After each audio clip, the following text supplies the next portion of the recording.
Hey friends, before we dive into tonight's story, did you know that nearly 80% of the people who watch these videos aren't subscribed? If you're enjoying this kind of content, consider hitting the subscribe button. It really helps a lot and it keeps these stories going. Also, I'd love to hear from you.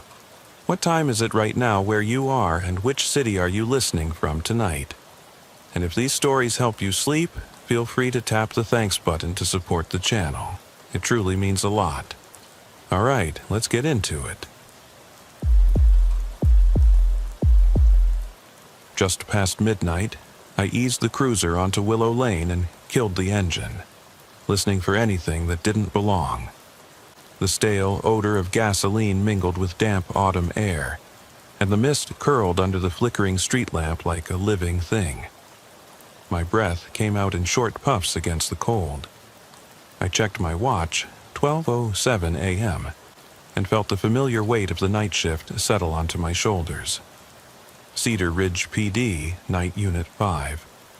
Just me, the radio static, and whatever prowled these empty streets. I stepped onto the cracked pavement, boots clicking against loose gravel.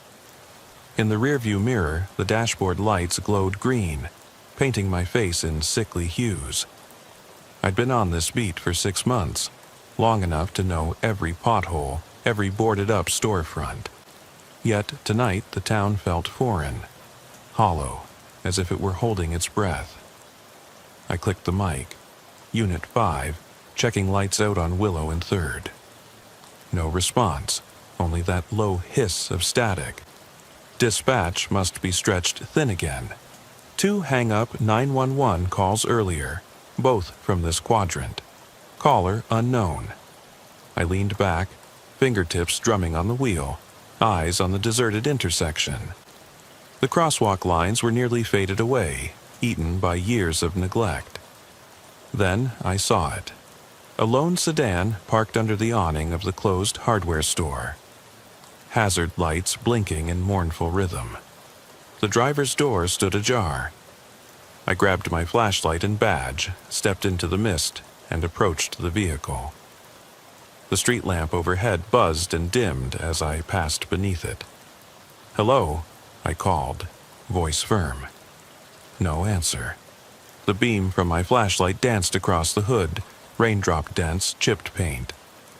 I moved around to the open door. The interior smelled of damp cloth and something metallic, like old blood. My pulse quickened. I clicked my radio. Unit 5 to dispatch. Suspicious vehicle at Willow and 3rd. Request check on registration and owner. My words crackled into silence. No ack. I crouched and shone the light through the windshield.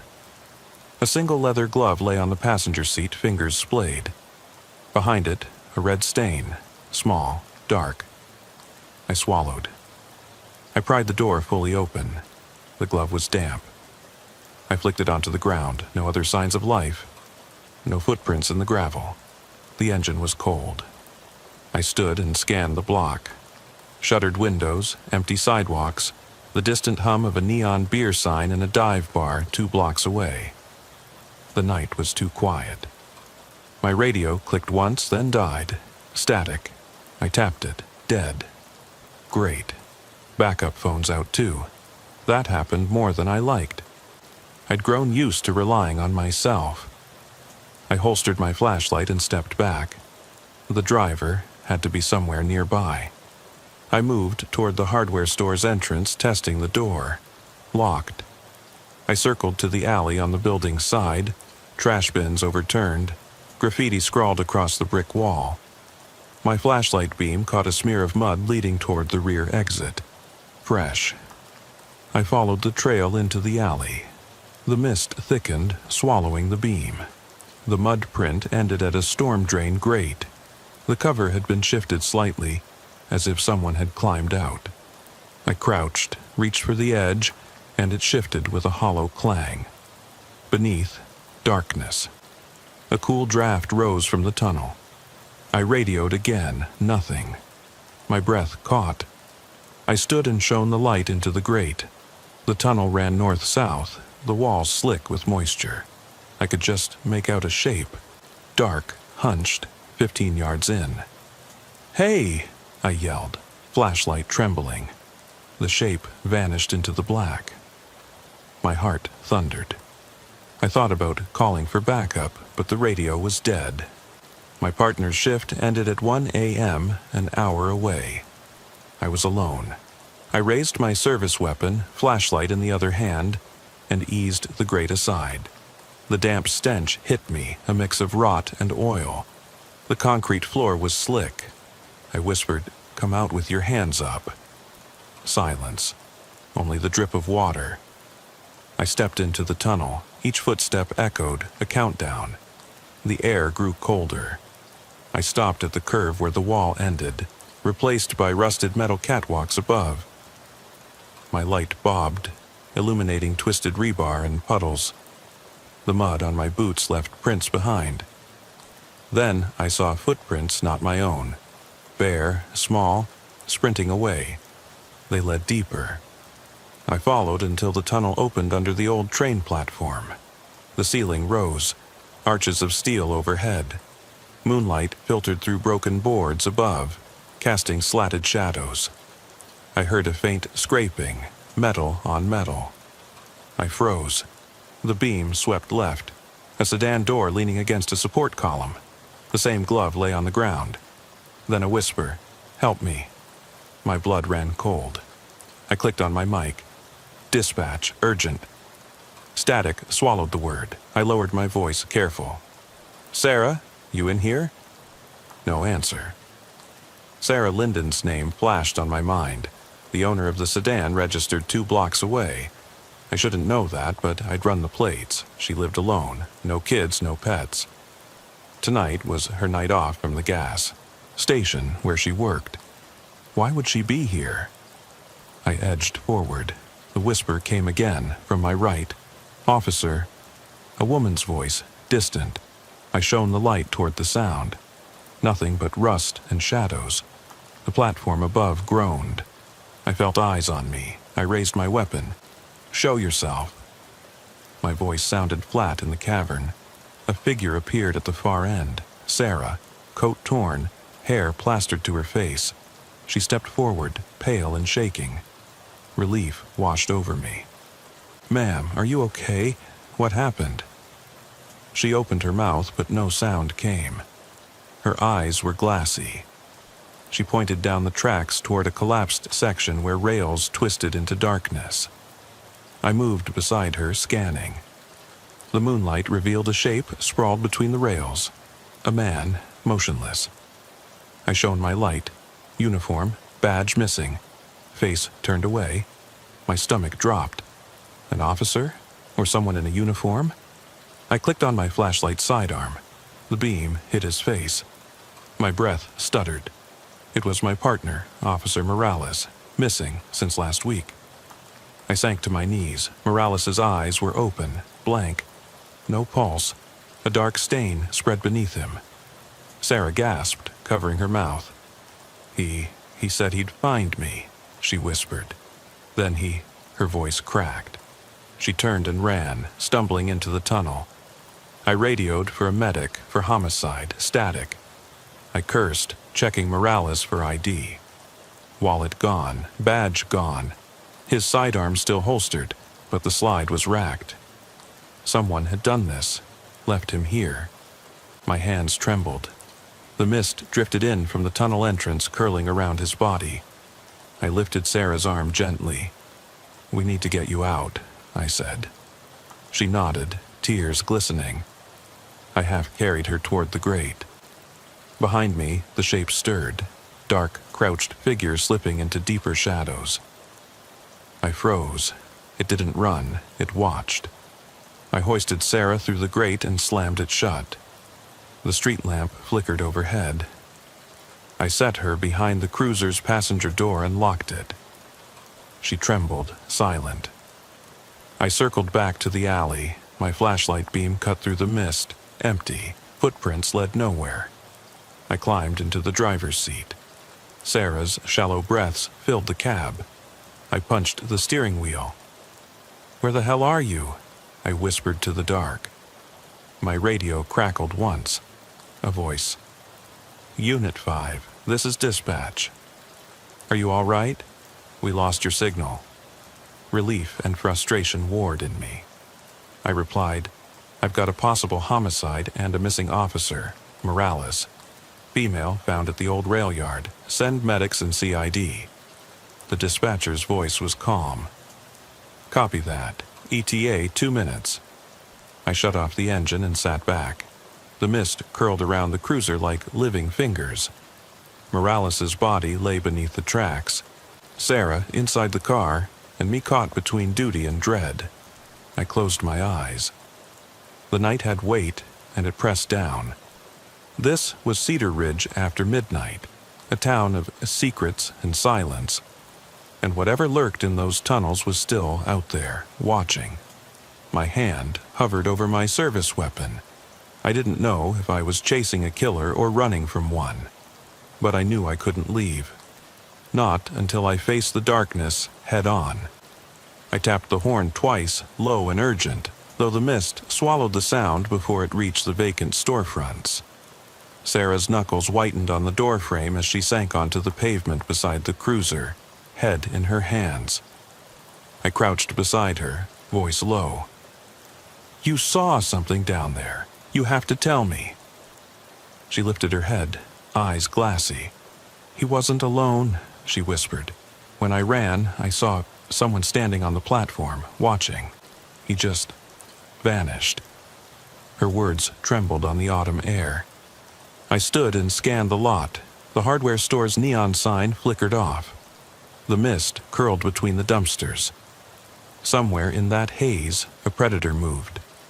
I checked my watch. 12:27 a.m. Backup ETA. 2 minutes.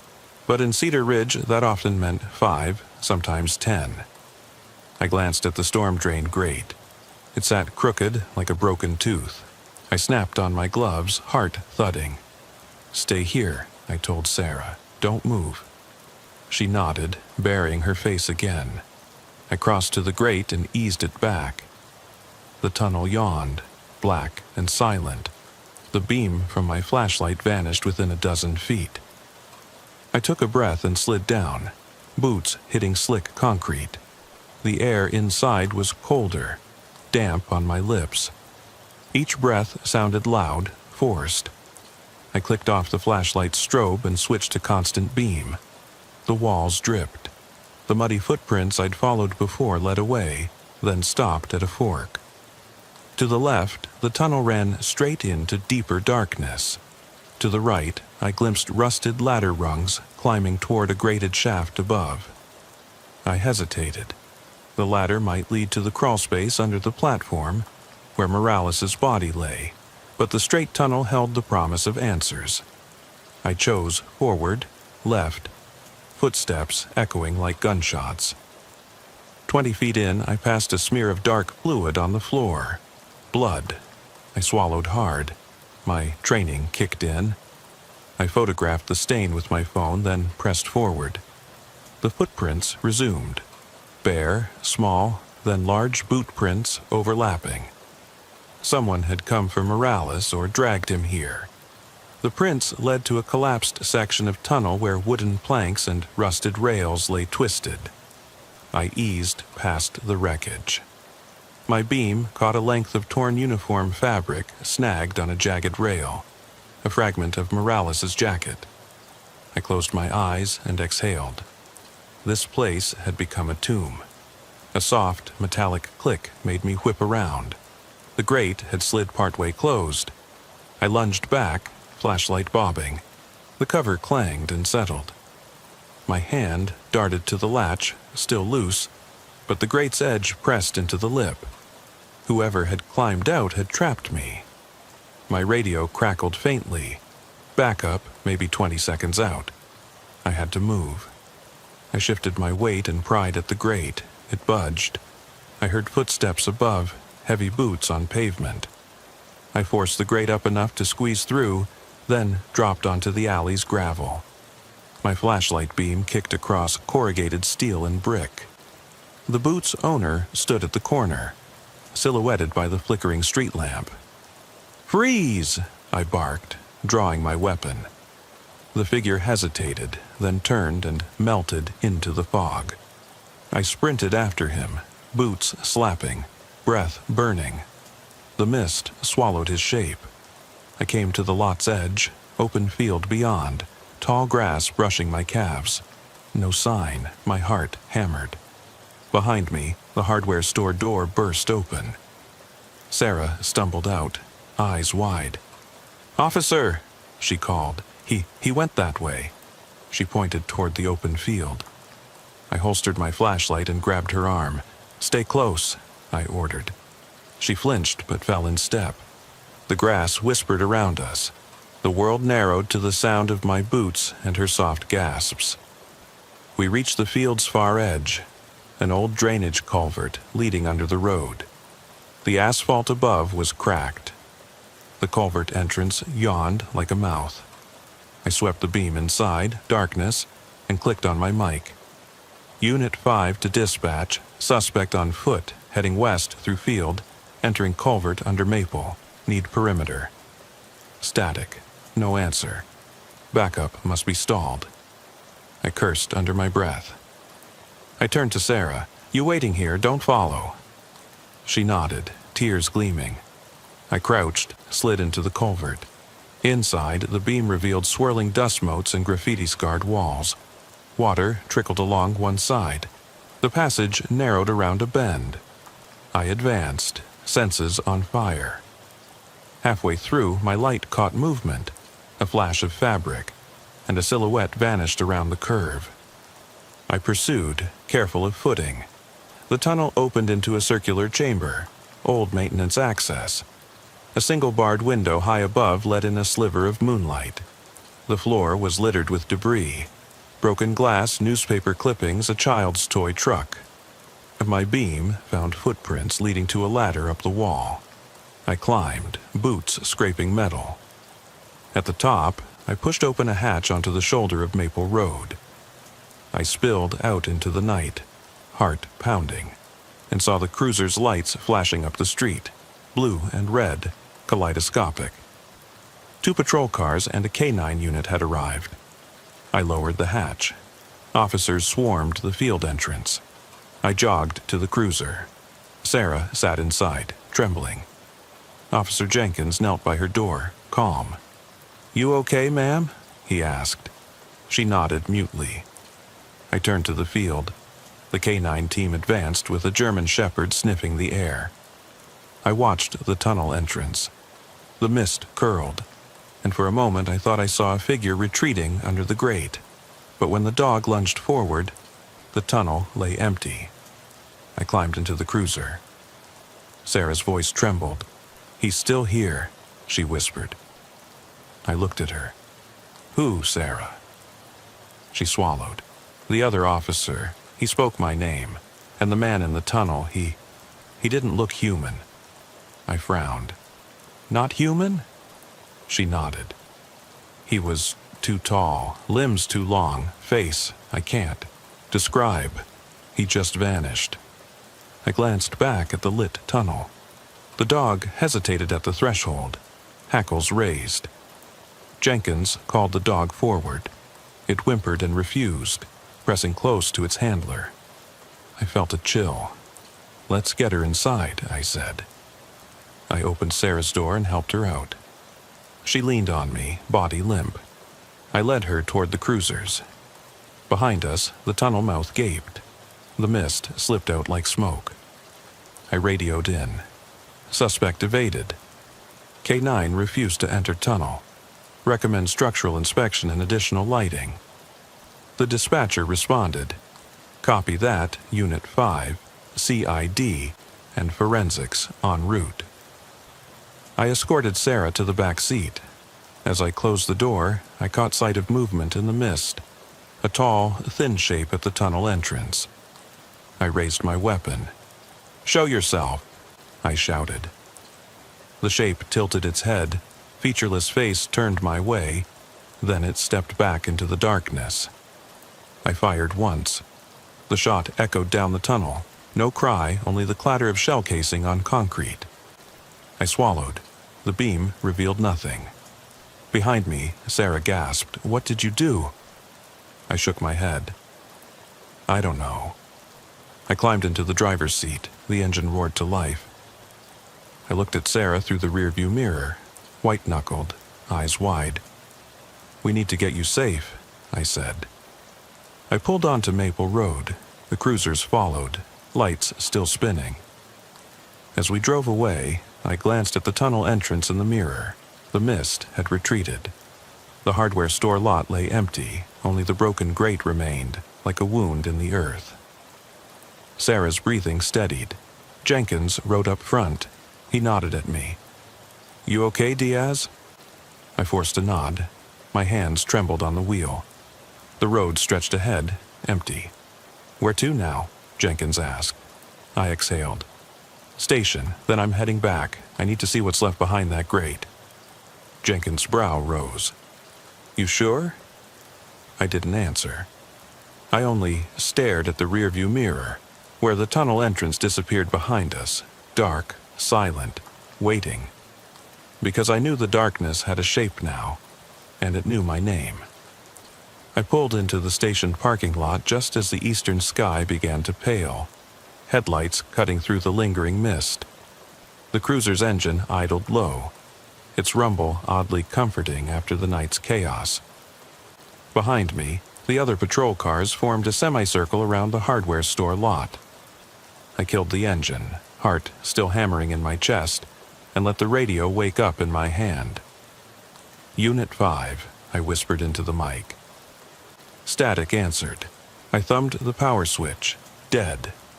Backup comms were out again. I swung my door open and stepped into the chill air, boots crunching on frost-glazed gravel.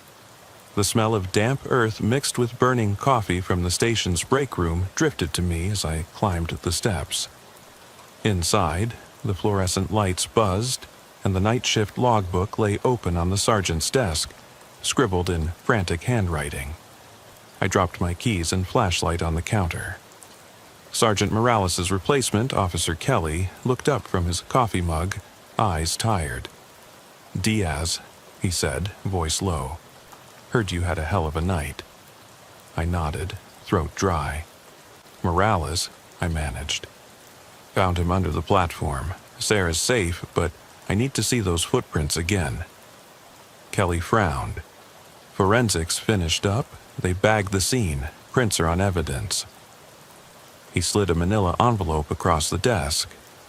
Inside, the photos I'd taken, the dark stain, the broken glove, the ladder rungs. Footprints traced around the collapsed tunnel, then vanished. No sign of the tall figure. I sat and studied the prints, bare, small, then large booted prints. The pattern suggested two sets of footprints overlapping, one smaller, one larger, moving in opposite directions. Whoever it was had been stalking Morales or leading him. And then something else had come for Sarah, something neither of us could identify. Kelly poured me a cup of coffee, black. I took it, grateful. "What's CID say?" I asked. He shook his head. "They're wary, no weapon, no badge on Morales, no ID on the attacker. And that tunnel, it's not in any maintenance records, must be sealed off for decades." I leaned back. "And the dog? K9 wouldn't go in." He half smiled. "Yeah, that's unusual." He tapped the mug. "So what now?" I stared at the ceiling tiles, mind racing. The station's clock ticked loudly. Day patrol would relieve us soon. "I'm going back," I said finally. "I need to see under that grate before they seal it permanently. I need to know what I'm dealing with." Kelly's eyes narrowed. "Diaz, you can't just—" "I have to," I cut in. "You saw her. Sarah described something not human." He looked away. "Just be careful." I drained the coffee, set the mug down, and grabbed my jacket. In the break room mirror, my reflection looked hollow. The circles under my eyes deepened, skin drawn taut. I felt the weight of the night pressing in again, as if the mist itself had followed me in. Outside, the hardware store lot lay silent beneath the rising sun. Crime scene. Tape fluttered in the breeze. The grate on the sidewalk sat crooked, half covered by debris. I crouched, pried a twig under the corner, and lifted. The metal screamed softly as I swung it aside. Below, the tunnel gaped, silence beckoning. I trained my flashlight down the shaft and climbed in, one hand on the ledge, the other on my weapon. The tunnel swallowed me whole. Every step echoed, each breath heavy. My light bobbed over wet walls streaked with old graffiti, names, dates, warnings I couldn't decipher. Water dripped from overhead pipes, and my boots left prints in the thin film of mud. When I reached the collapsed section, I paused.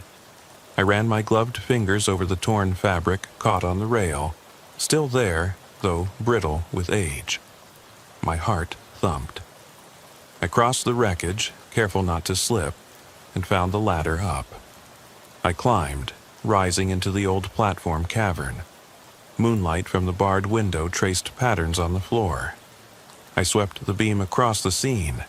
Discarded tools, broken glass, that child's toy truck, its paint chipped, wheels frozen. A stack of torn newspapers lay in one corner. Headlines screaming about a derailment 50 years ago. The accident that shut the yard down. I sank to one knee. The hush pressed in, and I realized how alone I truly was. I swept the light around and froze. On the far wall, scrawled in what looked like fresh scratches, 3 words: I keep watching. My breath caught. The letters were jagged, uneven, etched, not painted. Below them, I saw footprints, smaller this time, pacing back and forth. They circled a painted X on the floor. I swallowed, heart racing. A scraping sound behind me. I snapped around, flashlight on full. Nothing but shadows. The barred window rattled.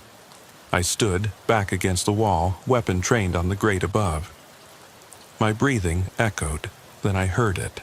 A soft voice, whispering under the roar of my heartbeat. You!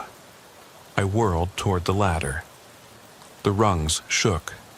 My light caught something at the bottom, Sarah's glove, stained and wrinkled, as if it had been submerged. The glove twitched. I dropped to the floor and grabbed it. It felt colder than metal. I screamed as it slipped from my fingers and skittered under a steel beam. I chased it, heart thundering, and my light struck a figure crouched beside the beam, limbs too long, silhouette too tall. I raised my weapon. "Show yourself," I barked. The figure shifted, no face, only a smooth mask of darkness. It tilted its head. The whispered voice rose, "I'm always watching." My mind screamed to fire, but my finger found the trigger before I could think. The shot rang out, ricocheting off metal, deafening in the close quarters. The figure convulsed, then dissolved into a swirl of darkness at my feet, like smoke settling into dust. I fell back against the wall, chest heaving. My flashlight flickered, then cut out, total black. My radio crackled weakly. "Unit 5?" The dispatcher's voice was distant. I fumbled the flashlight, slammed the beam back on. The figure was gone, but the words remained. "I keep watching." And that X. My phone buzzed in my pocket, Kelly calling. I answered on the speaker. "Diaz, where are you?" I pressed the phone to my ear. I'm okay," I managed. "I need help now." "Hang tight," he said. "We're coming." I closed my eyes. The darkness pressed in. The tunnel ahead yawned, endless. My gun hand shook. My mind replayed the face, a featureless void. I realized with a sick twist that I wasn't out of danger. I'd stirred something ancient in these tunnels. I took a breath, squared my shoulders, and headed deeper into the black, toward answers I might not survive. The stale air in the tunnel pressed against my lungs as I moved deeper. each footstep echoing like a verdict.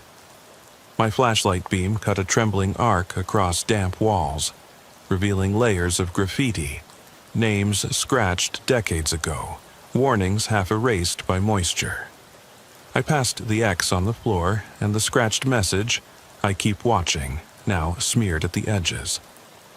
My boot caught on something, Sarah's glove, crushed in the mud.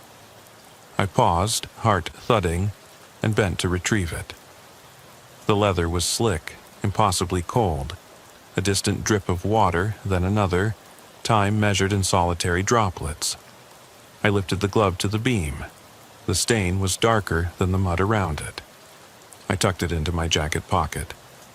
Evidence, proof, yet somehow it felt like a warning. I pressed on, emerging into a low-ceiling chamber where the walls slanted inward.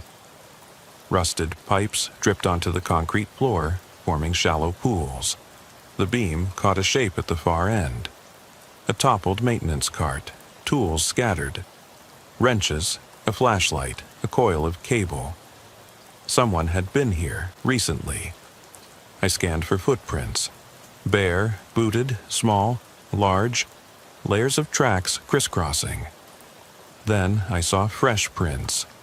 A single set of boot treads leading away toward a grated door half hidden in shadow. I approached, chest tight. The door's padlock lay broken on the floor. I lifted the latch and nudged the door open. Beyond was a narrow stairwell descending into deeper black. No natural light. The air grew colder still. I should have called for backup. I should have stayed in the sunlit lot.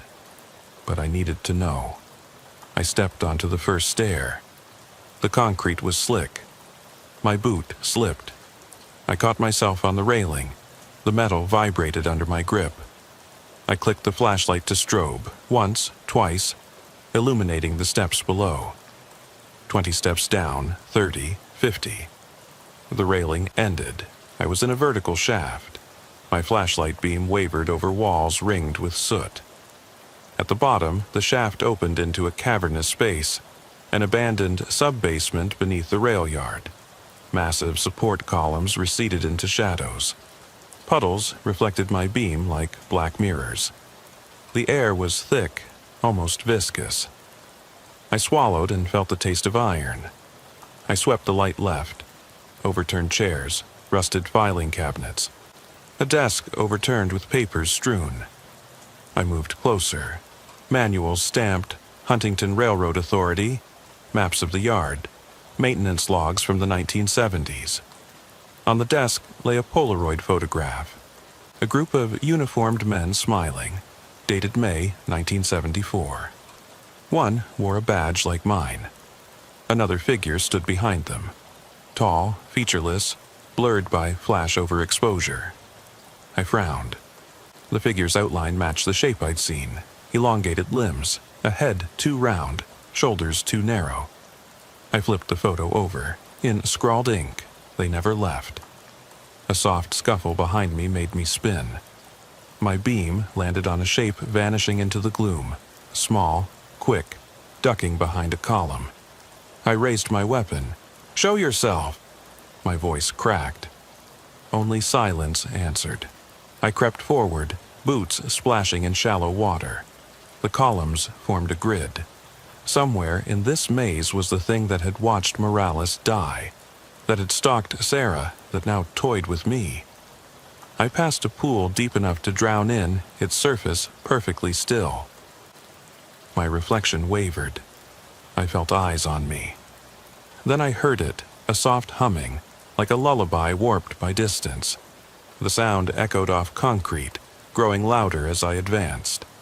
I followed it to a cluster of columns where the floor dropped away into a dark pit. The humming came from below. I clicked off the strobe and switched to constant beam. The pit's edge was jagged concrete. I knelt and peered over. At the bottom, illuminated by a shaft of moonlight from a broken grate above, sat the tall figure. It rocked gently, humming. Its limbs folded impossibly, knees bent backward. Beneath it lay Morales' uniform, cleaned, pressed, folded. His service weapon rested on top like an offering. My breath caught. "Morales?" I whispered. The figure tilted its head as though listening. The humming stopped. Silence. I drew in a shaky breath and stood. "Put him down," I ordered, voice firm though my hands shook. It rose slowly. The moonlight glinted off where its face should be. Only darkness. It stepped forward, each movement fluid, too smooth. I fired once. The bullet struck its chest with a wet thunk. It didn't falter. The dark seeped around the impact and the figure's form rippled. I fired again and again until the magazine clicked empty. The figure kept coming, humming that wordless tune. I dropped the weapon and drew my flashlight's secondary barrel, swinging it up. The beam struck the creature's face. For a moment, I saw something, an echo of recognition, as though it remembered me. Then the beam cut out. Total black. My pulse thundered in my ears. I fumbled the flashlight. Dead. I heard the creature's breathing, low and hollow. I backed toward the pit's edge. My boot slipped on algae. I fell, arms flailing. I caught the pit's lip and hung, toes scraping water. The creature loomed above, humming resumed, a lullaby turning sinister. I clawed upward, adrenaline surging. The concrete edge scraped my palms. I heaved myself up and sprinted backward, heart in my throat. The creature advanced until I collided with a column. My back hit metal lockers. They groaned. I slid down, legs splaying out. It paused, head tilted. Then it reached out with elongated fingers. I shut my eyes. A crash of boots. Kelly's voice shouting. Floodlight beam slicing the darkness. The creature froze, then bolted across the pit and vanished into the shadows beyond. I blinked, disoriented, as Kelly's flashlight found me. He knelt, pressing a radio to his mouth. "Unit 5 needs medic and backup. Possible suspect, non-human. Get everyone here now." He offered me a hand. I took it, and he pulled me up. I hugged myself, shaking. The humming faded. The pit yawned empty. Morales' uniform lay abandoned. I managed. It knew me. Kelly's eyes were hard. "Let's get you out." I glanced back once. The creature's shape flickered at the far wall, half seen, then gone. The sub-basement door slammed as they sealed it behind us. Outside, the morning sun burned away the mist. Officers swarmed the entrance.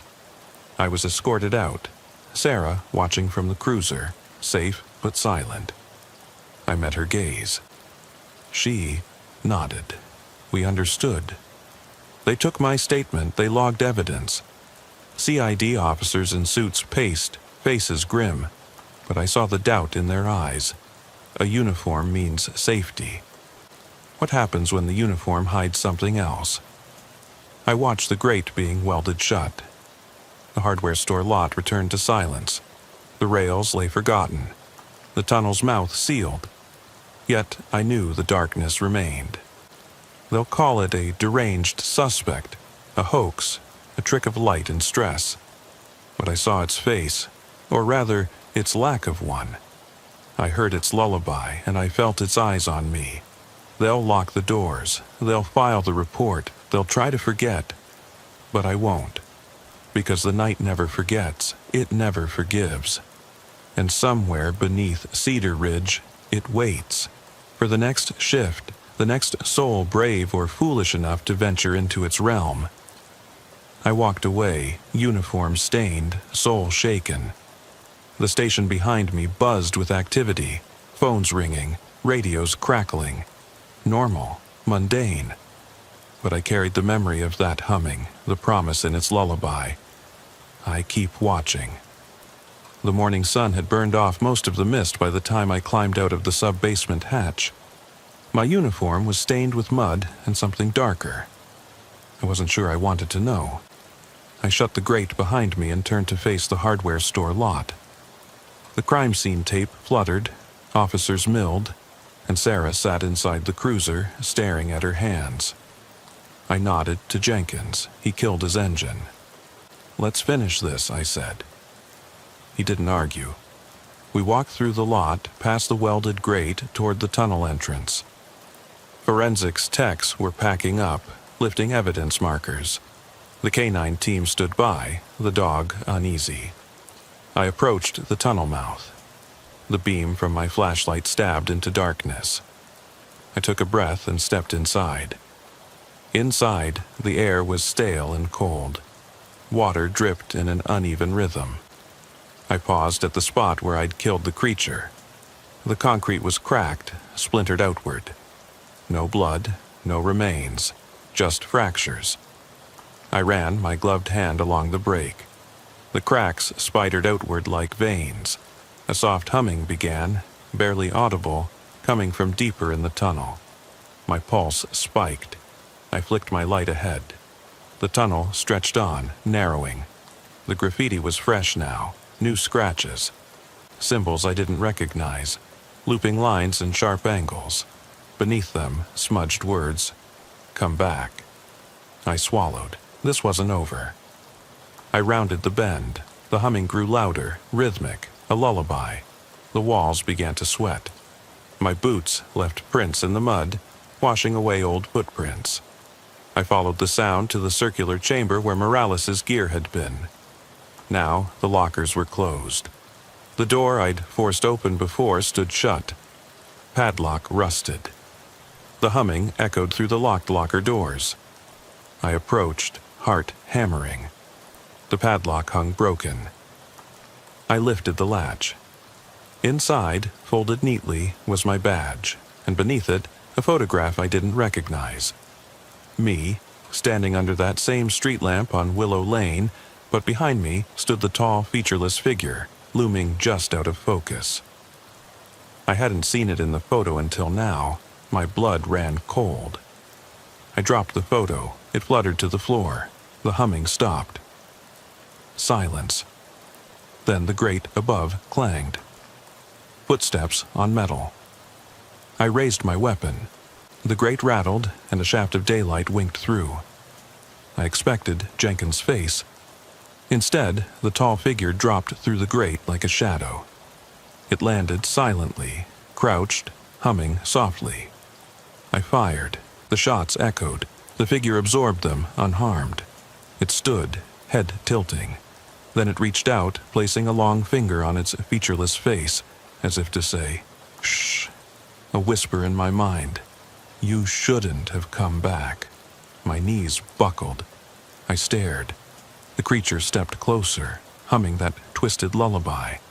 The walls seemed to pulse. I thought of Sarah in the cruiser, of Morales in the pit. I thought of the morning sun beyond the grate, and then it vanished, dissolved into mist. The grate slammed shut above me. Darkness closed in. My radio crackled weakly. "Unit 5? You copy?" Jenkins's voice, distant. I whispered into the mic, I'm here. Get me out." The grate lifted. Jenkins's hand reached down. I grabbed it. He hauled me up. My legs wobbled. He half carried me toward the cruiser. I looked back once. The tunnel mouth gaped, silent. Sarah was gone. The cruiser was empty. I cursed and ran back. The lot was deserted. No cruisers, no tape, no officers. Just the rising sun and the cold wind. My radio lay on the ground, antenna snapped. I picked it up, static. Then, faintly, that lullaby. Soft, inviting. It came from the grate. I dropped the radio, it clattered, and the lullaby stopped. I stared at the grate. The words, "I keep watching," were scratched into the concrete wall beside it. Fresh. I walked away without looking back. My uniform smelled of fear. My badge felt heavy. At the station, no one believed me. The tunnel was sealed. Evidence lost. Sarah never filed a complaint. Morales' death was ruled accidental. The department closed the case. But I know what I saw. I heard its lullaby. I feel its eyes whenever I close mine. Tonight, I'll suit up again. I'll patrol Willow Lane. I'll check the hardware store lot. I'll listen for the static in my radio. Because it's out there, waiting, and one day it will come for me. I slid out of the cruiser onto cracked asphalt, the cold night air biting through my uniform. Jefferson Avenue lay deserted. Street lamps flickering like dying fireflies, their halos barely reaching the broken sidewalks. I thumbed my radio. Unit 12 to dispatch. I'm on scene at Elm and 3rd. Confirm 911 caller's location inside the old Mercer storefront. Static crackled. Dispatch copies. No camera feed. Proceed with caution. I pocketed the mic and let my flashlight carve a narrow cone of visibility into the boarded-up shop window. The wood was splintered where someone, maybe me, maybe another cop, had pried a board loose. I eased it wider and ducked inside, boots crunching on shattered glass and debris. The beam trembled across overturned shelving, broken mannequins, a discarded shopping cart crawling with rust. Every breath echoed. My heart ratcheted itself into my throat. I'd been here before. Empty retail shelves like this one dotted every forgotten block in Lincoln County. Each smelled the same. A damp plaster, old rot, stale cigarette smoke, and every one had its shadows. But tonight the air held something else. Tense, like the moment before an ambush. I moved down the narrow aisle, flashlight tips skittering across jagged floorboards. At the far end, a rusted door sagged on its hinges. I paused, hand resting on the grip of my taser. "Police!" I called, voice low. "If anyone's here, make yourself known." Silence. Then, soft. A hiccuping sob. I stepped through the frame into a bigger room. Moonlight slivered through a hole in the roof, illuminating motes of dust. The sobbing came again from the corner. I swept the beam over a figure curled on the floor, a woman, shoulders shaking. Her uniform was wrong. Not police, but a threadbare hoodie and jeans. She looked up when I approached, pale face streaked with tears. "Ma'am, are you hurt?" My voice sounded foreign in that hollow space. She didn't answer, just pointed behind me. I spun. Through the shattered front window, headlights gleamed on an old sedan idling in the lot. Engine running. No driver in sight. The light painted long, jittery shadows across the room. My gut twisted. "Stay here," I said. "Don't move." I backed toward the door, radioing dispatch. "Unit 12, I've got a possible victim in abandoned Mercer storefront. There's a vehicle running outside, no driver. Send backup and forensics." Dispatch crackled acknowledgement. I slipped outside, eyes on the sedan. Rain-slick gravel glistened under its beams. I approached, every nerve alive. The driver's door was closed. I reached out, thumb on the door handle, and froze. Inside, on the passenger floorboard, lay a woman's purse. Leather cracked, zipper half open. I crouched, peered in. A cell phone inside, screen dark. A manila folder peeked out, papers spilling onto the mat. I nudged it with my toe, driver's license. Name, Rebecca Lane, substitute teacher, Lincoln High. My blood ran cold. Rebecca Lane was reported missing less than an hour ago. Her route to cover an overnight detention class didn't take her near this part of town. Yet, here was her car, engine warm. I radioed again. "Unit 12 to dispatch. Vehicle registered to missing person Rebecca Lane. ETA on units?" "ETA 2 minutes," came the reply. I kept low, circling the car, doors locked. No sign of forced entry. Windshield wipers idled, smearing raindrops in lazy arcs. I felt watched. My flashlight beam flicked to the dark storefront windows. The woman inside, my victim, should have stayed put. But now her sobs had stopped. Suddenly, headlights behind me brightened. Backup arrived. Two cruisers screeched to a halt, doors swinging open. Officer Chen and Deputy Morales spilled out, weapons drawn. I waved them off the sedan. Chen knelt, snapped on gloves, examined the purse. Morales swept the building with his flashlight. I re-entered the storefront, heart still hammering. The girl was gone. No sign she'd ever been there, no footprints, no dropped hair tie, nothing but an empty corner stained by moonlight. I swept the beam around, shattered wood, rust flakes, nothing living. "Davis," Morales whispered behind me. "You see this?" He pointed at the floor. My footprints in the dust led to the corner and stopped. No trail from there, I swallowed. She vanished. Chen's voice crackled in my ear. "Davis, you need to see this." I stepped outside. He pointed at the sedan's rear window. A message scrawled in the condensation. "You're next." The words pulsed as lightning cracked overhead. My radio exploded with static. Morales shone his light on the storefront. The boards were resealed, no pry marks, no gap.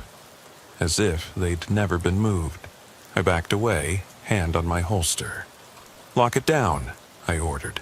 "No one in or out until CSI gets here." But already the lot felt wrong. Too silent, too empty. The rain began to fall in fat drops, tapping the roof of the sedan like skeletal fingers. I looked back at the storefront. The girl's sob had been real, hadn't it? Or had it been echoes in the dark? The leather purse, the missing teacher, the vanished witness. It all threaded together into something that didn't make sense. Suddenly, my radio burst to life. Unit 12. Report of a woman screaming at 5th and Maple. Sounds like a female voice. My blood ran colder. 5th and Maple was 3 blocks away, past another stretch of empty storefronts. No backup free, they were all tied up here. I hesitated only a second before climbing into my cruiser. "I'm en route," I said. The engine roared, tires spitting gravel as I peeled out. The headlights illuminated empty shops, their windows blank and watching. On the dash, my reflection stared back, eyes wide, jaw tight. I flipped on the radio scanner. Static gave way to the faint echo of a woman's scream, and then nothing. I turned onto 5th Street. The houses were dark, shadows pooling under porches. Street lamp flicker. I rounded the corner at Maple. Nothing. No woman, no scream, no sign of life. Just a silent intersection drenched in rain. Then, across the street, I saw her. A shape standing under the lamp, drenched, head bowed. I jumped out, hand on taser. "Ma'am, you okay?" She looked up, blank eyes, expression unreadable. Rain ran down her cheeks, though she made no sound. I stepped closer.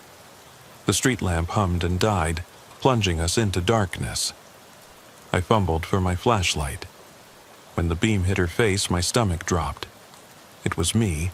My face, uniform, badge number. Mirror image, soaked and hollow-eyed. She raised a hand and pointed behind me. I spun. Empty street.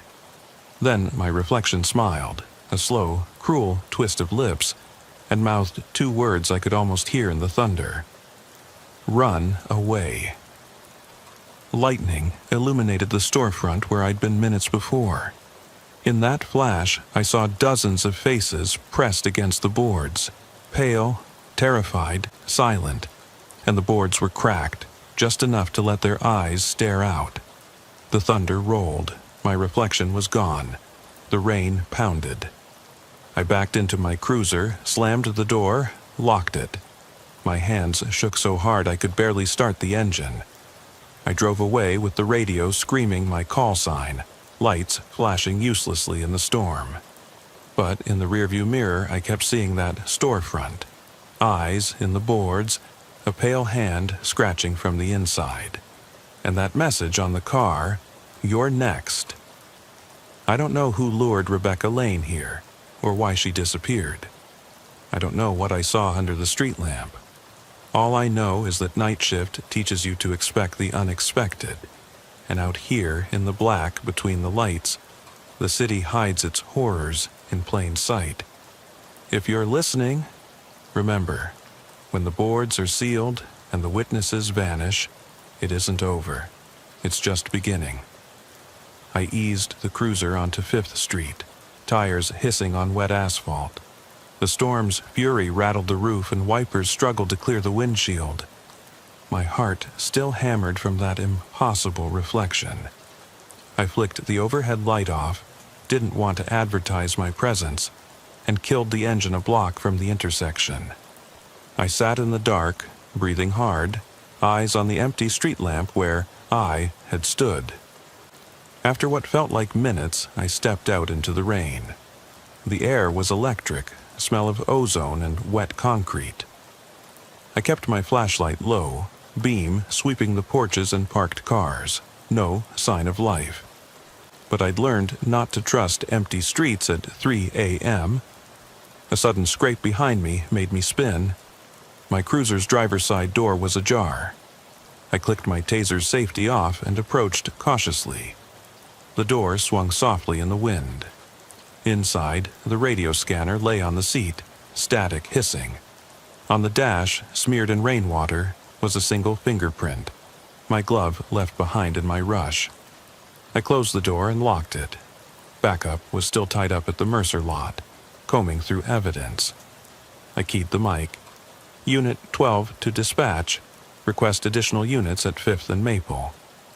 Possible. I don't know. Something's not right. No answer. The radio crackled empty. I moved toward the stoop under the dead street lamp. The shape was gone. In the puddle beneath, my flashlight beam caught something dark, a single black dress shoe, scuffed and wet.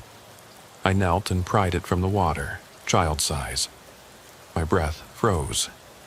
A child? Rebecca Lane was 26. She wasn't traveling with kids. I stood, scanning the darkness. Somewhere beyond the ring of light, something watched.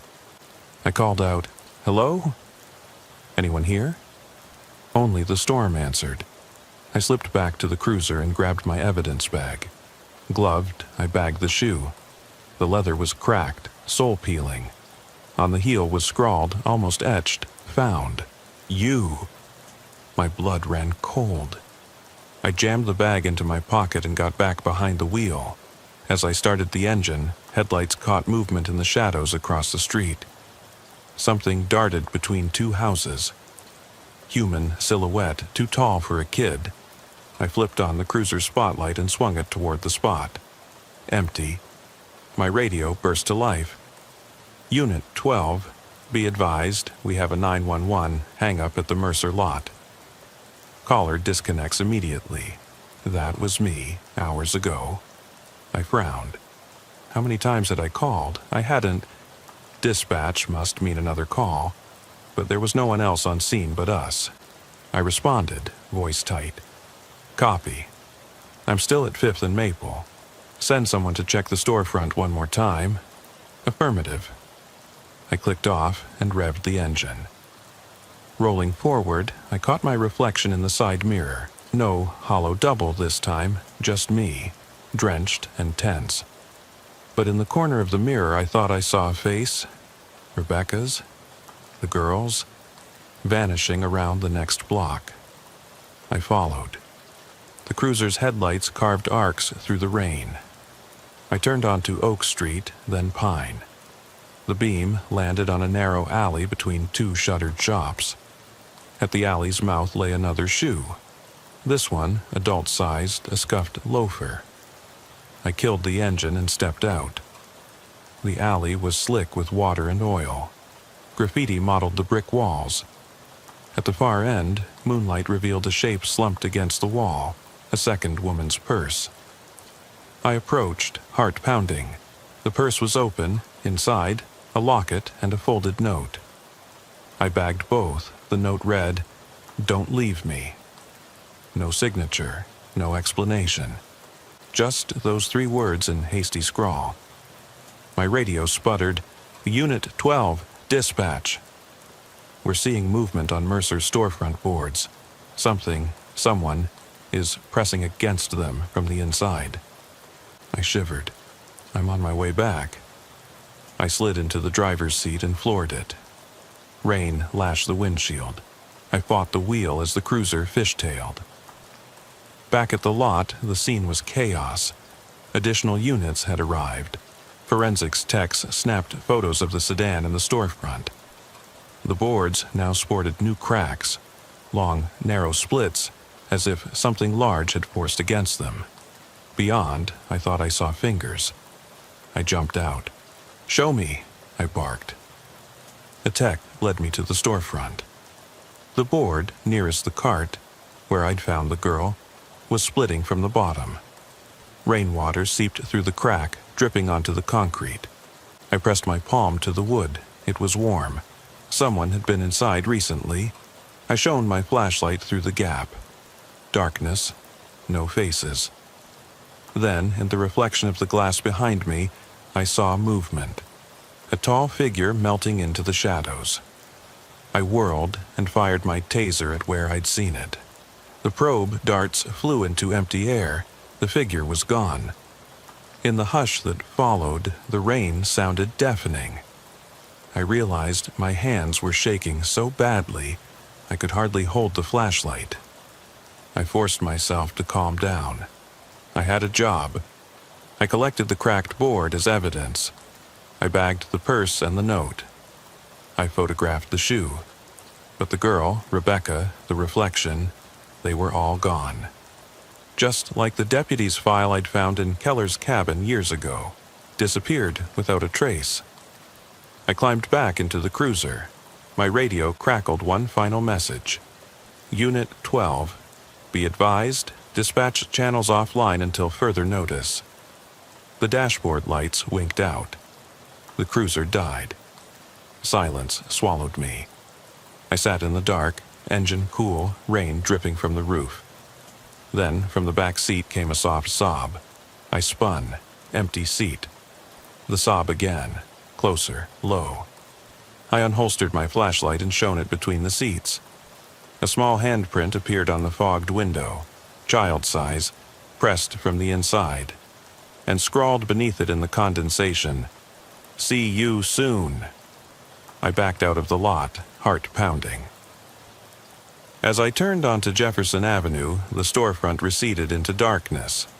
But in my mirror, I saw movement, tiny footprints trailing from the lot into the street, stopping at my cruiser's rear bumper. My radio was silent. The storm raged. And I realized I was alone, more alone than ever, because whatever was out there had found me.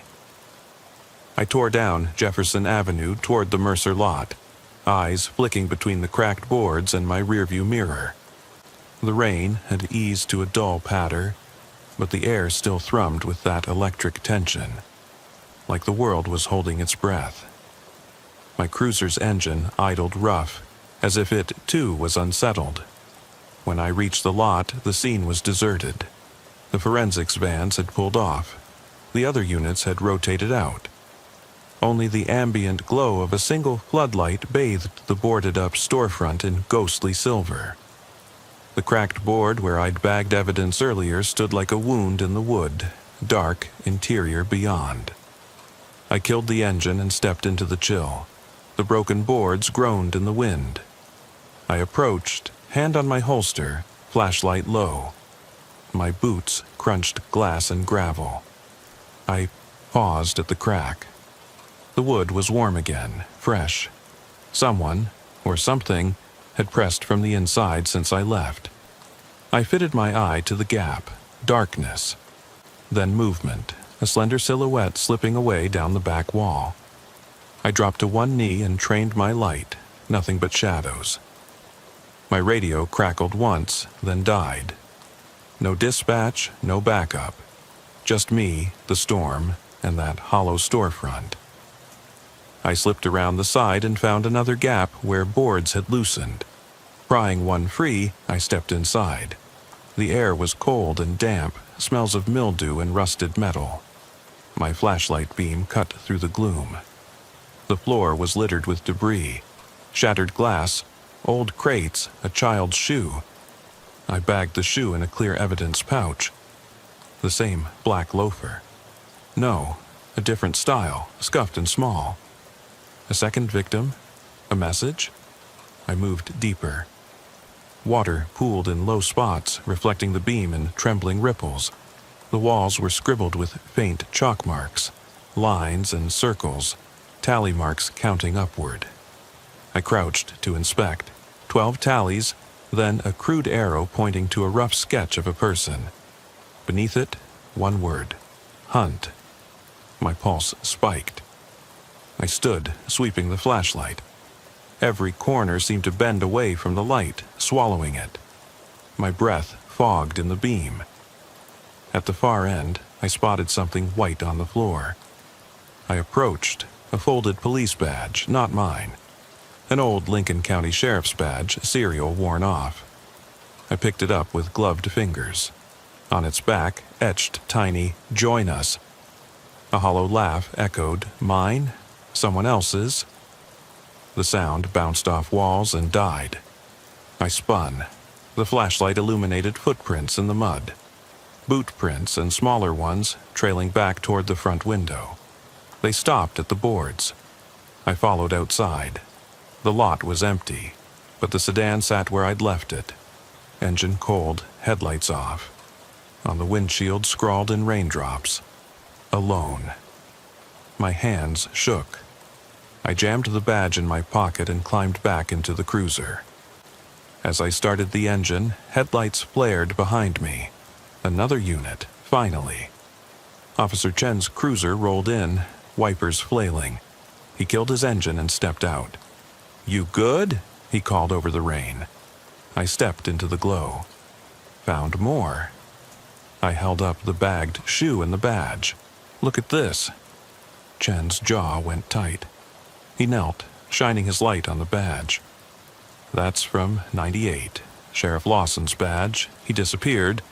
Went off duty one night, never came home." I swallowed. "Tally marks." I pointed to the boards. "Hunt. Someone's been running a count." Chen's face went pale. "Who?" I didn't answer. Behind us, the storefront boards groaned. We both spun. One board shifted inward, revealing a narrow slit of darkness. Chen drew his weapon. I clicked on my taser. We edged closer. The slit widened, then snapped shut. Silence.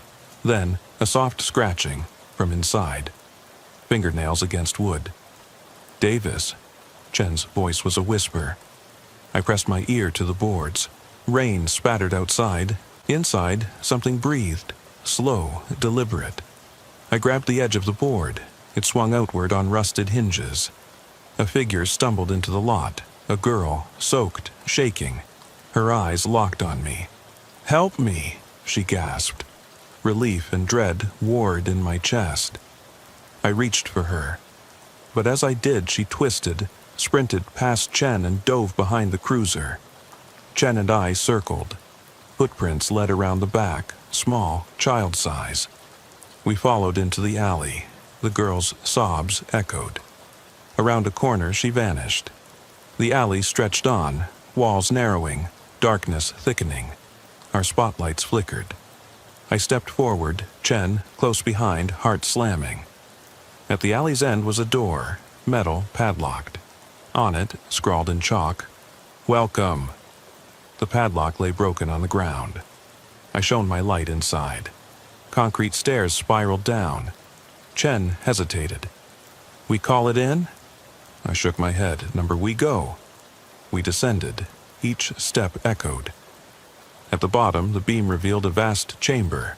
Damp stone walls, puddles on the floor. Tally marks covered every surface, hundreds of them. In the center, a circle of discarded boards. Inside lay clothing, the girl's hoodie, Rebecca Lane's jacket, another badge, mine. I stepped back. What the hell? A slow clap echoed. We whirled. In the shadows, a figure emerged. Tall, lean, face hidden beneath a hood. Applause rang hollow. "Bravo, Officer Davis," the voice mocked. Distorted, intimate. "You found my collection." Chen raised his weapon. "Come out," the figure laughed. "I could, but then you'd see me." He stepped into the circle. Moonlight from a grate above illuminated his face, my face. The hollow-eyed double, badge gleaming. I staggered. "No," he smiled. "You and we're alike. Night shift teaches you many things: fear, silence, hunger." He gestured at the walls. I kept count of every soul who wandered in here, every fear I harvested. My head spun. "You're me?" He shrugged. "A reflection, the part you hide, the part that enjoys the hunt." He crouched, tracing tally marks. "I've been lonely." Chen fired. The shot rang deafening. The figure vanished, into shadow or through a hidden door. The chamber trembled, boards shook, water sloshed in puddles.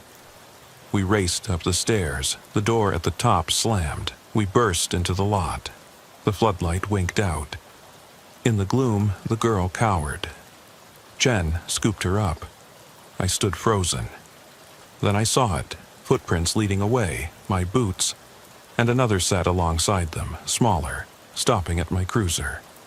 I approached the car.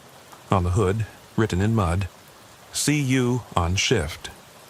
The girl screamed, a raw, broken sound. She pointed.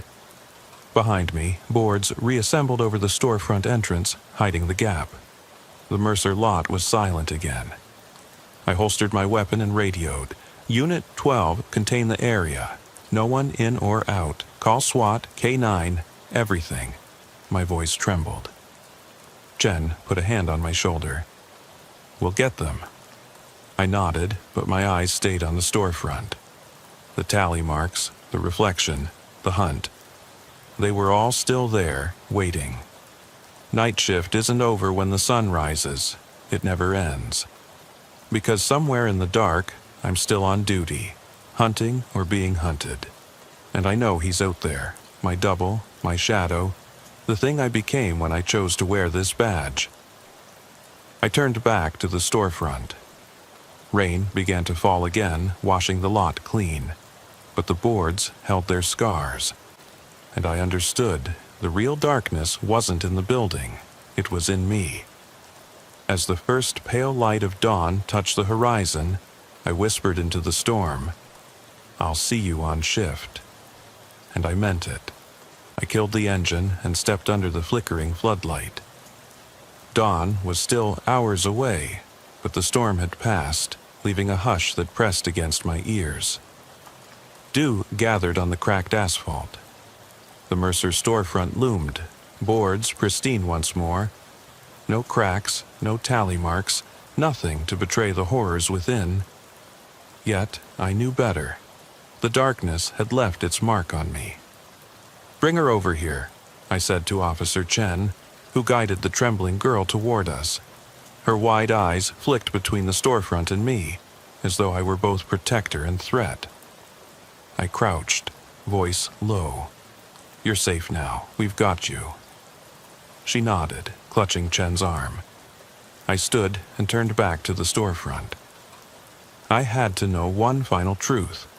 Had I faced my reflection, or some twisted copy? I approached the boards, hand trailing over the wood. It was warm, almost pulsing. My breath caught. I pressed my palm firmly. The boards swung inward on hidden hinges. Beyond lay utter darkness. I raised my flashlight. The beam vanished almost immediately, swallowed by the black. I swallowed hard. Every instinct screamed not to enter. But I was already stepping inside. The room was empty. No puddles, no debris, no tally marks. Just bare concrete and echoing silence. I swept the beam upward. On the far wall, scrawled in fresh chalk, "You are the Mercer." My heart thundered. The word Mercer had referred to the storefront. Now it pointed at me. I swallowed. "Chen," I called, voice tight. He joined me in the gloom. flashlight crossbeams illuminating floating dust. We moved together toward the message.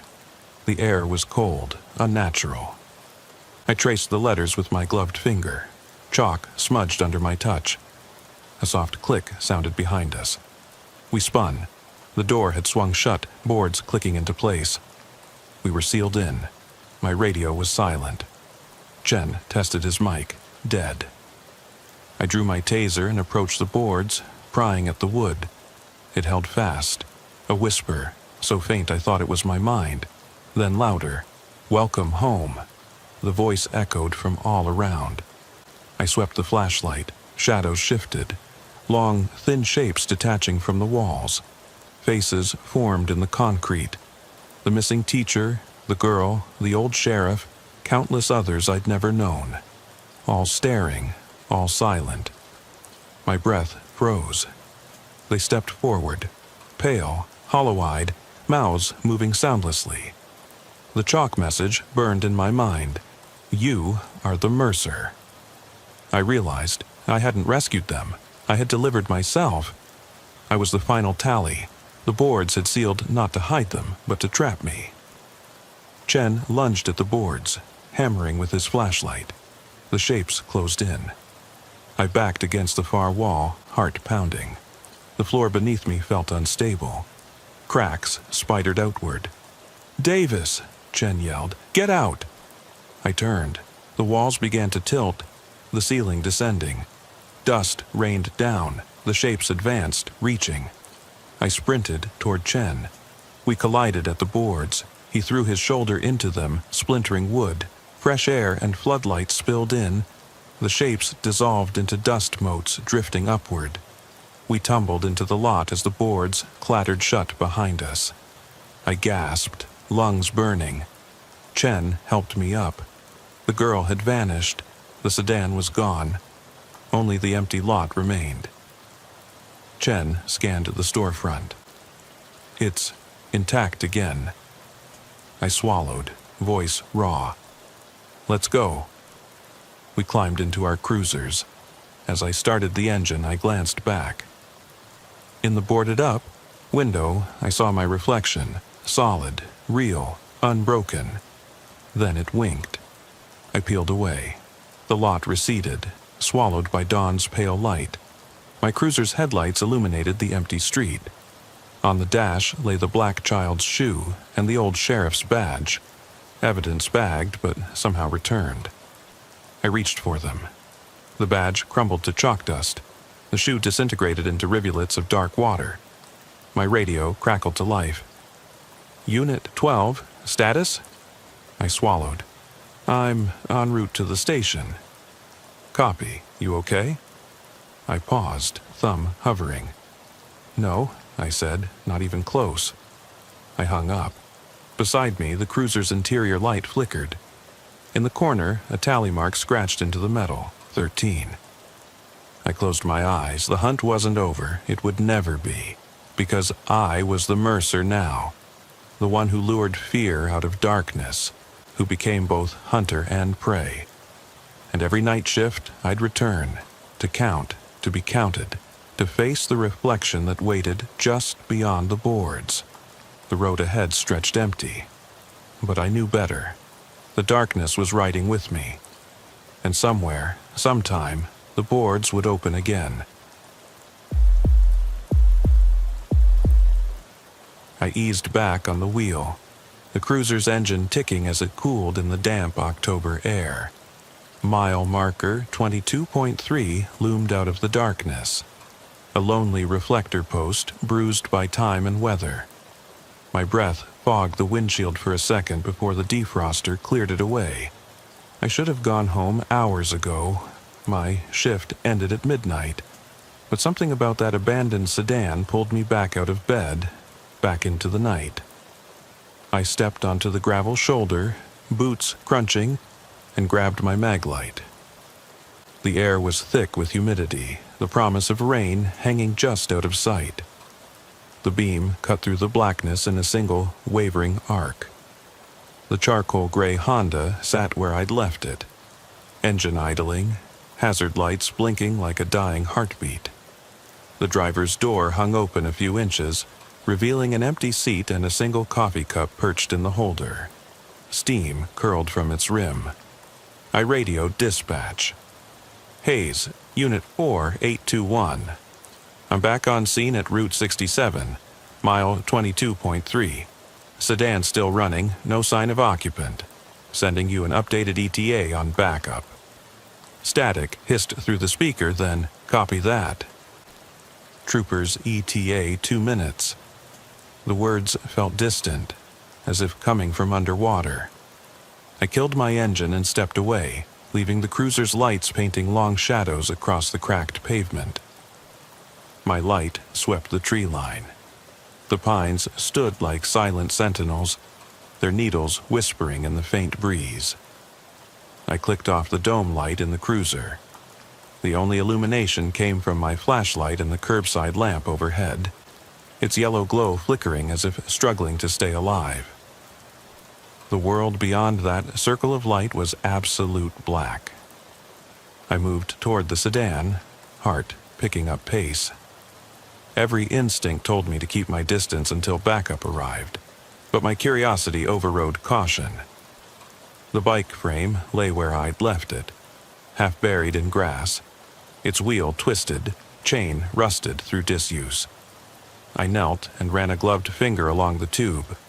A child's bike, maybe 6 or 7 years old, no sign of rider. The memory of that lonely sneaker, size 10, adult, haunted me.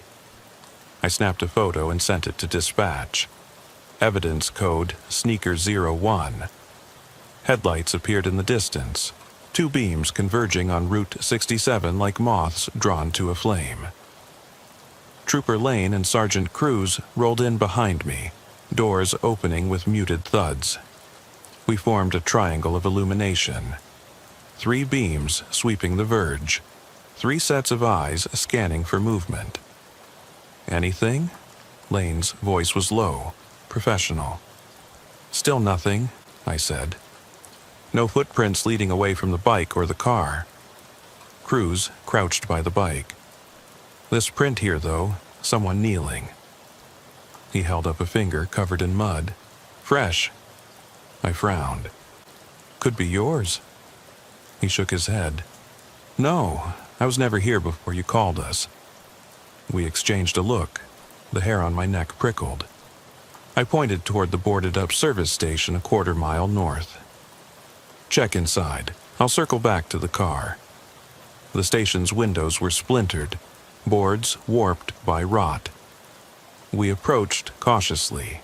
The door sagged on its hinges, creaking as I pushed it inward. Dust motes drifted in the beam. A shattered mug lay on the counter. Yellowed newspapers from 2007 littered the floor. Nothing else. Then I saw it. A smeared palm print on the counter's edge, ridges pressed into the wood. Gloved, I traced the smear. It felt wrong. Too recent. I snapped a photo. Cruz whispered into his radio for CSI. Lane swept the beam across the interior, then flicked his light toward the back room. Something moved, he said. We froze. The beam landed on empty space. Silence closed in. I swallowed. Show yourself, I called softly. Nothing answered. Only the distant hum of my cruiser's idling engine, still out on the road. Backup arrived. 2 more cruisers, K9 unit trailing. The dog hesitated at the threshold, hackles raised, then charged inside, barking. We followed. The animal circled, nose to the floor, then bolted outside, scratching at the door. Lane opened it. The dog bolted into the darkness, handler at its heels. We fanned out into the woods. Flashlights bobbed as we searched. Every snapped twig sounded like a gunshot in the stillness. My heart pounded so loud I thought they'd hear it on the radio. Leaves whispered underfoot. The bike lay abandoned. The sneaker sat by the guardrail. The service station behind us held nothing but shadows. At 1:12 a.m., we called off the foot search. No sign of person or vehicle. The sedan, the bike, they'd vanished again. The only constant was that sneaker, lying like a pale stone in the grass. We returned to the cruisers. Lane bagged the sneaker, labeled Item 4821-A. The dog's handler shook his head. Nothing. Tracks go cold at the tree line. I climbed into my patrol car and closed the door. The interior light stuttered. For a moment, I thought I saw someone in the back seat. My blood ran cold. I flicked the light on and off. Empty. Dispatch came through. Hayes, units are clear. What's your status? Returning to Oahu with evidence, I replied. We'll need to tow the cruiser and log everything. I'm done for the night. The drive back was silent except for the engine's hum and the click of my turn signal. I kept glancing in the rearview mirror. Empty road, empty backseat. By the time I hit the interstate on-ramp, the adrenaline had faded, leaving a hollow ache. I thought of Deputy Forrester, vanished along a lonely Georgia highway 7 years earlier.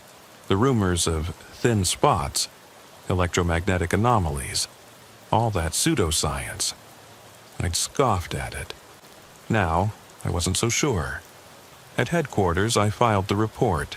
Missing vehicle, no suspect, no victim, abandoned evidence. We locked the sneaker and bike fragments in the property locker. Fingerprint analysis came back inconclusive. No matches in the system. My partner teased me next shift.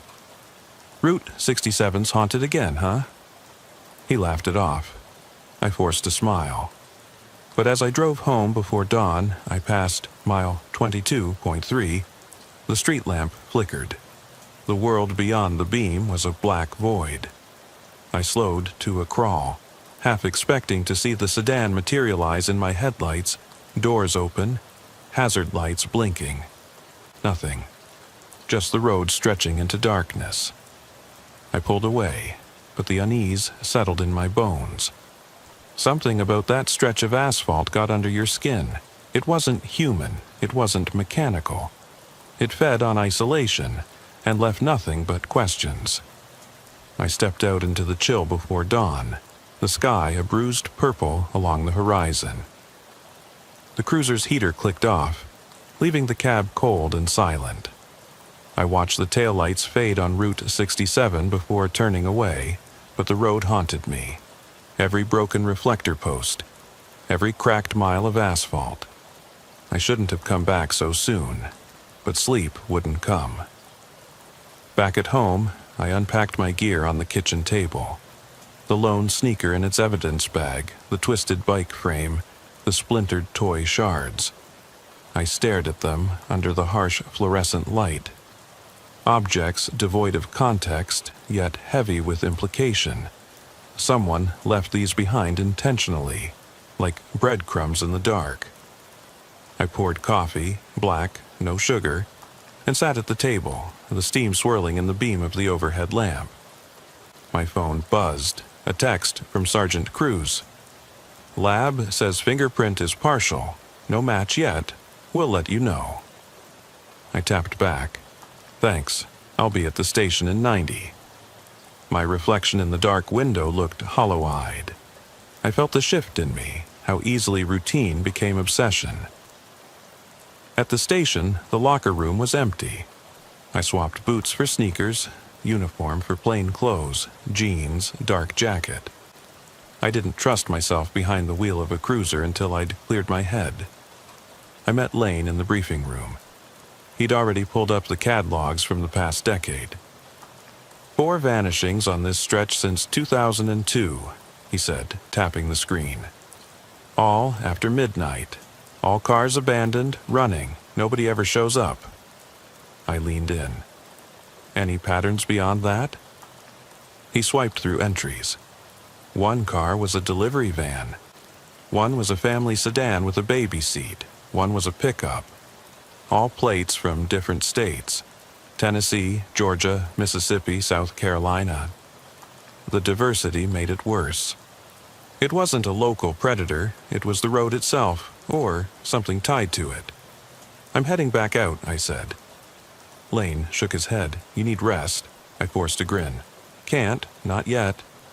He sighed, gathering papers. If you insist, take backup. At least 2 troopers and a K-9. I agreed. By 6:30 a.m., Troopers Davis and Nguyen were in my unmarked SUV, dog handler Ortiz with Coda riding shotgun. We rolled out toward the mile 22. The sun was bleeding over the trees, but the woods stayed dark, the highway a ribbon of pale concrete through shadow. Ortiz released Coda at the verge. The German Shepherd nosed the ground, then bolted toward the tree line. We watched as he plunged into the undergrowth. 10 minutes later, he circled back, agitated, barking at the base of an oak. Ortiz shone his light. A shallow depression in the loam, leaves pressed flat. No footprints, just a perfect circle where earth was disturbed. I crouched, sifting with gloved fingers. A twisted shard of red plastic. The same hue as the toy piece from last night. I bagged it. Same toy. Davis frowned. This is getting ridiculous. Nguyen touched the bark. Look at this. Scratches, deep gouges, as if a claws had raked down the trunk. Fresh. I pressed a hand to the scars. The wood was sap wet. We backed away. Coda whimpered. I radioed dispatch. Hayes, we've got fresh gouges on a tree at mile 22.3, collecting evidence. Later, at evidence processing, I washed the plastic piece. Mud peeled away to reveal the bright red of a child's toy truck wheel. Every time I handled these fragments, I felt the weight of absence. The missing owner, the vanished driver, the silent road. By afternoon, the lab called. The partial fingerprint matched no one in AFIS, but there was a latent pattern indicating a nitrile glove residue. Someone wearing gloves, but fingerprint nonetheless. Someone wanted to leave a trace, or couldn't help it. That night, I didn't sleep. I drove to the scene alone, parking off the road. The sneaker lay on the guardrail where I'd placed it. I bent and retrieved it, slipping it into my jacket pocket. I paced the shoulder, watching the curve of the road. Wind stirred the weeds. Somewhere, a faint metallic clink, like a toy, dropped. I clicked on my flashlight and followed the sound into the woods. The beam caught on a length of chain tangled in brambles. Bike chain, rusted. I tugged it free. The breeze carried something else. A soft creak, like wood bending. My heart throbbed. I swept the light upward. The service station's roofline, dark and broken. Then the light flickered across the glass. Footprints on the inside of the window, 5 prints, adult-sized, as if someone had pressed against it from within. I leaned in, pressing my palm to the glass. The prints were warm. I staggered back. My breath came hot in my chest. I radioed dispatch, but static answered. My phone was dead. I sprinted back to my cruiser. The door handle was cold. I fumbled keys, started the engine, and peeled away. The road ahead was empty. My reflection in the mirror looked terrified. At home, I barricaded the door and sat in darkness, the sneaker on the coffee table under a single lamp. I wanted to burn the thing, send it into the void, but I couldn't destroy evidence. Instead, I photographed it, then placed it under a glass case. Morning came gray and reluctant. I joined lab techs at the station. They lifted prints from the station window. Analysis. Too smudged to identify, but pattern consistent with nitrile glove, too. Someone wearing gloves left those prints, too. I thought of Molina, the private investigator from the Keller case. Reynolds in Georgia. Here, maybe a local investigator could help. I tracked down Lana Bishop, ex-FBI, now PI, known for chasing strange missing person cases. I sent her a dossier, photos, CAD logs, evidence chain. She called within the hour. Michael, this is beyond routine. You've got a locus, like Forrester's thin spot. I've seen this pattern elsewhere. Mind if I come down? I hesitated. I work alone." She laughed, harsh, mirthless. "Not this, not alone," I agreed. Bishop arrived that evening with gear: EM field meter, thermal imager, portable recorder. We drove to mile 22.3. She set up the equipment near the guardrail. The EM meter buzzed at baseline, then spiked. 0 hour, 11:47 p.m. She scrawled notes. "Something cycles here," she said. "Energy flux. It peaks around midnight. And I bet it disturbs electronics. Your radio static, your dead phone." I frowned. "So what? Ghosts?" She shook her head. "Not ghosts. Displacement. Something rips a hole, briefly, between realities. People, vehicles slip through." I swallowed. "We stick to facts." She smiled. "This is fact, measurable. You felt it." I did. The cold under my skin, the hunger of the dark. That night we waited. I sat in my cruiser, she in hers. Bishop's EM meter lay between us, humming. At 11:46, the meter's needle vibrated. At 11:47, it jerked violently, swinging off scale. The cruiser's radio burst into static screams. Bishop's engine died. My dome light flickered. I grabbed the meter. The reading was astronomical. I looked up. The road was empty. Until a sedan materialized, headlights dim, door ajar, engine idling. It was the same Honda, charcoal gray, hazard lights pulsing. I stepped out. Bishop followed. "Don't go," she hissed. But I walked forward, flashlight in hand. The air crackled. The meter skittered on the ground. I reached the car, empty. The coffee cup lay on the console, steam rising. I bent, touched the door frame. The metal burned my glove. A soft click behind me. I spun.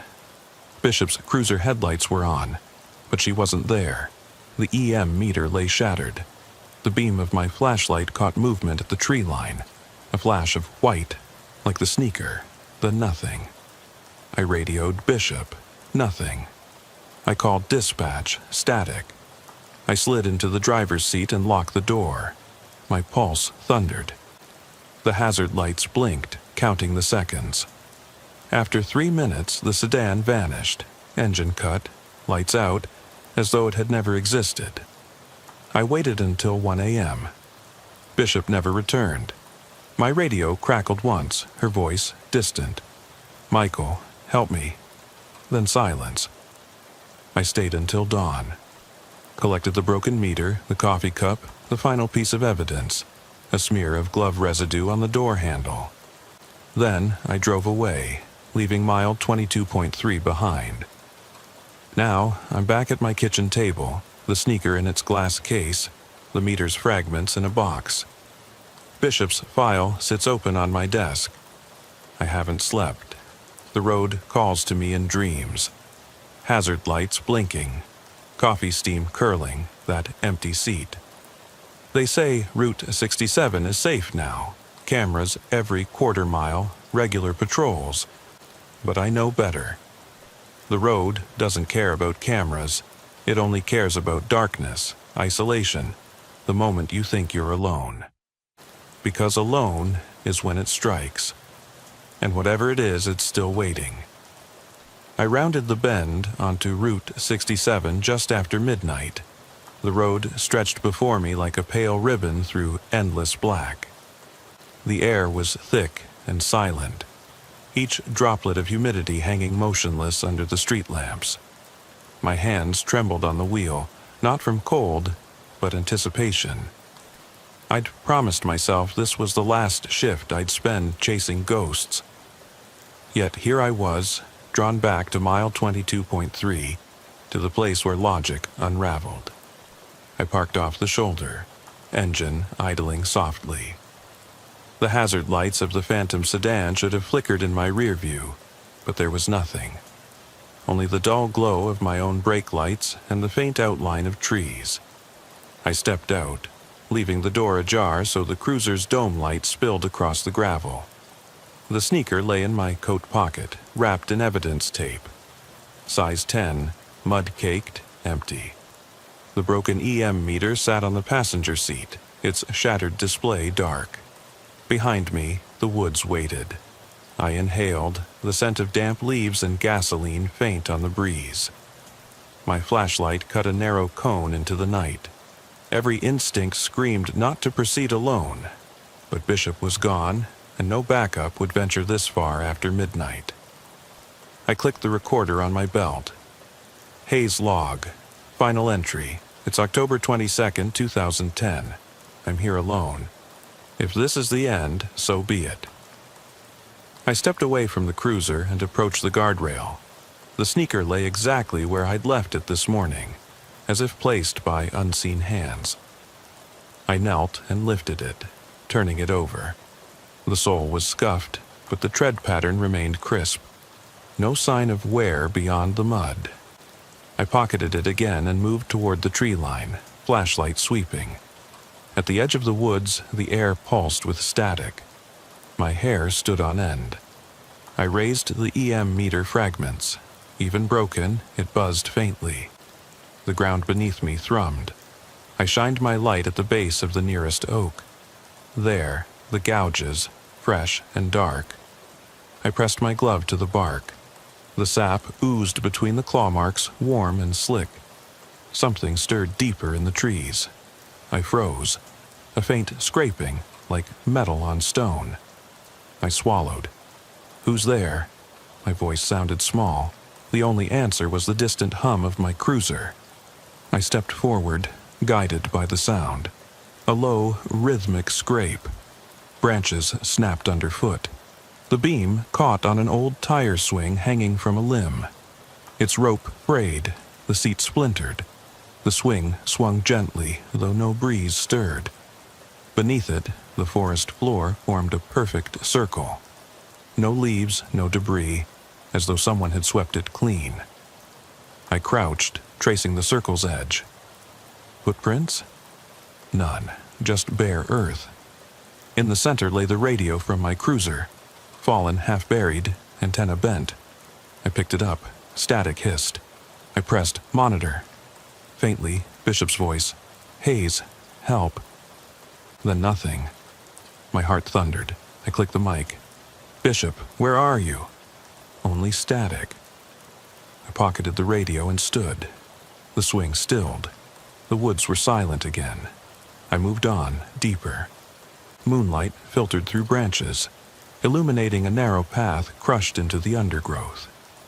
I followed, boots sinking into wet leaves. The path curved, leading me to the ruined service station. Its windows gaped like empty eyes. I approached the door, no longer boarded. It stood wide open. Inside, the air was stale. My flashlight beam danced across broken shelves and shattered glass. On the counter lay the coffee cup. Empty, cold. I picked it up. Fingerprints smeared the rim. I sniffed. Stale coffee, nothing more.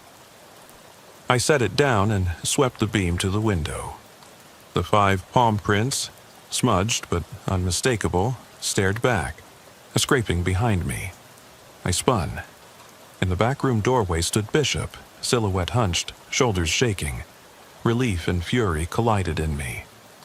"Lana, thank God."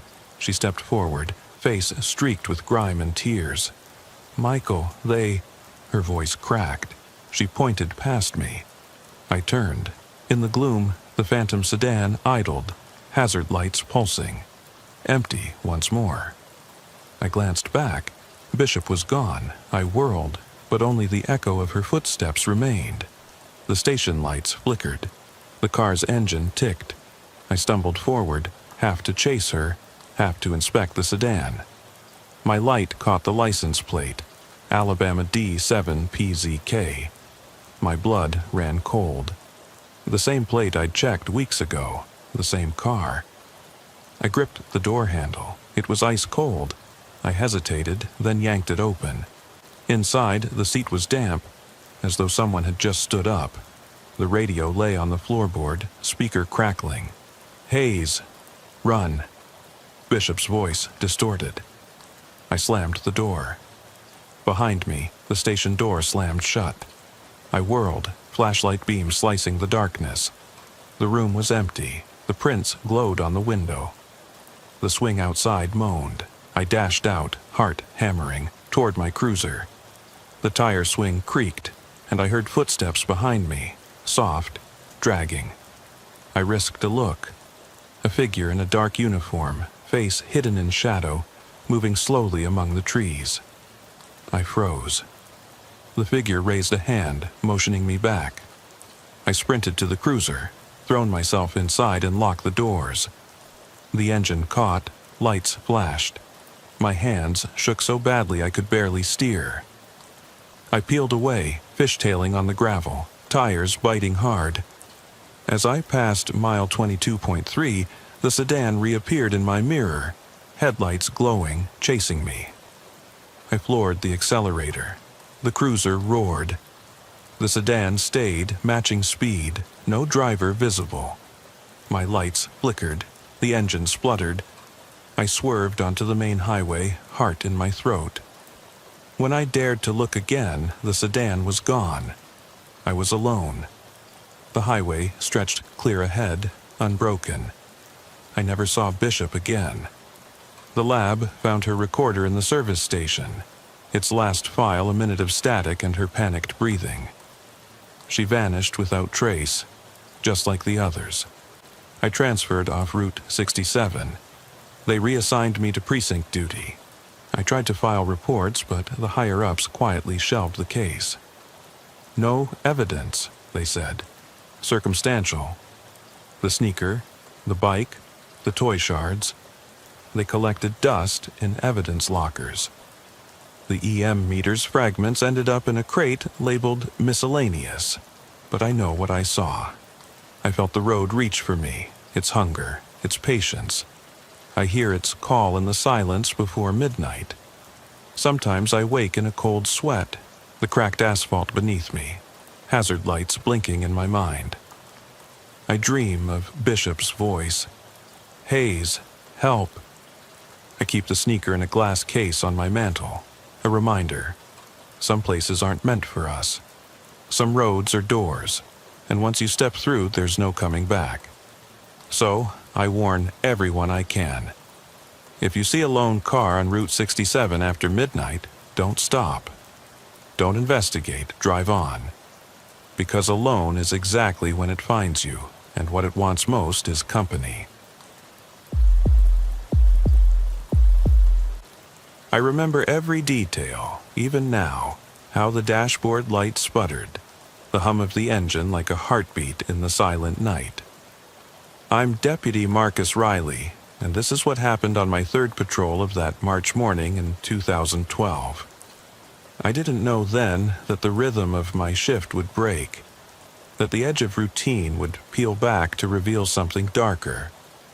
The fog was thick on County Road 17, swirling low over the asphalt and turning the beams from my cruiser's headlights into dull, wavering columns. It was 12:47 a.m. when I rounded the bend just past the old grain silo. The air tasted of damp wood and distant sea salt. This county hugs the Pacific, but tonight the ocean was silent. No gulls called, no distant horns sounded. Even the radio in my car was quiet, the static faint, waiting. I'd already checked the closed diner at Miller's Corner twice that hour. Empty chairs upturned on tables, neon sign flickering closed in tired red letters. The hardware store parking lot was deserted, padlocked gates gleaming under the street lamp. Everything normal, too normal. Then the dispatch crackled. A 911 hang-up at a residence on Birchwood Drive. The operator said the number belonged to an elderly man, Mr. Lawrence Harwood, 82, lived alone since his wife passed 2 years ago. No other information. Copy that, I replied, flicked on the cruiser's takedown lights and headed down the side street. The neighborhood was tucked behind rows of fir trees, small bungalows, tidy lawns, a scattering of mailboxes. At 12:55 a.m., I pulled up to Harwood's house. The porch light was off, the windows dark. I I stepped out, the gravel crunching under my boots louder than I'd expected. I tapped the doorframe with my flashlight. No answer. I radioed dispatch. Harwood residence, check porch, nothing obvious. I'm going around back. The side yard was narrow, overgrown with ivy that caught on my pant leg. My breath fogged. In front of me. I saw it then, footprints pressed into the soft earth. One set, starting at the fence and leading to the back door. They were fresh. Moist soil crisped around the tread. I crouched, ran a gloved finger along the edge of a print. The sole pattern matched an ordinary sneaker, but the print sank deeper near the heel as if the person lingered. Someone had been here. I rapped on the back door. Sheriff's office. Anyone home? My voice sounded too loud in the stillness. No movement. I pushed the door gently, unlocked. I stepped inside, flashlight sweeping over faded floral wallpaper, the lingering scent of mothballs and old wood. The living room was empty. A rocking chair sat still. The radio on the side table was off, though the digital clock read 12:57 a.m. I checked windows, locked. No sign of forced entry. I called out, "Mr. Harwood, this is Deputy Riley." Silence. Then I heard it. A faint creak from upstairs, like floorboards settling. My pulse spiked. I moved toward the staircase, flashlight in left hand, service weapon holstered but my right thumb itching near the grip. Each step groaned under my weight.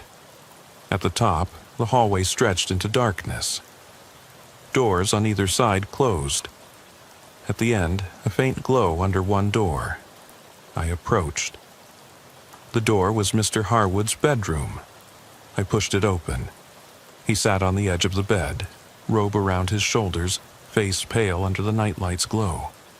"Deputy, thank God," he whispered. His hands trembled. I heard him. "Who, sir?" I scanned the room, dresser, closet, nothing out of place. He kept calling my name. Mr. Harwood swallowed, voice quivering. Soft, like he knew me. "Lawrence, Lawrence." Then, at the back door, the handle rattled. He looked at me, eyes desperate. I locked it, but I saw footprints in the yard. I knelt, inspected the floor near the door. Muddy smudges on the welcome mat. "You did the right thing calling us." I stood and offered to stay, but he shook his head. "I just want to sleep," he said. "Promise you'll check on me in the morning?" I agreed. Back in my cruiser, I reported the call a suspicious person. Increased patrols on Birchwood. Then I drove off. Headlights cutting through fog, mind unsettled. 3 nights later, almost the same time, I got another call. This time, Pinecrest Lane, Mrs. Delgado, 79, lived alone. She said she heard someone whispering "Marisol" outside her window. I arrived to find a single footprint on the windowsill, like a boot had pressed there and slipped away. No other prints. No one seen. I logged it, comforted her, left. By the end of the week there were 5 calls. 5 elderly residents. Same pattern. Soft whisper of their name, rattle at door or window, a lone footprint that vanished. The department speculated teenagers' pranks. I couldn't buy it. Who targeted only seniors? Who learned their names? I began pulling records. Lunch breaks. I sat in the station's dim break room. Blue Book reports piled high. Each victim had been discharged from Riverbend Community Hospital within months. All had the same night shift nurse, Thomas Weaver. A chill ran down my spine when I saw his name. I ran his file. 3 prior hospitals in 2 states. Rumors. Unconnected whispers of prowling. Dismissed as pranks. I got a warrant for Weaver's apartment. That night I stood outside his door, backup lights painting the hallway blue. I knocked. No answer. I unlocked, entered. The place was neat, too neat. I found a notebook on the kitchen table. Page after page. Names, addresses, discharge dates, notes on mobility, medications, living situations.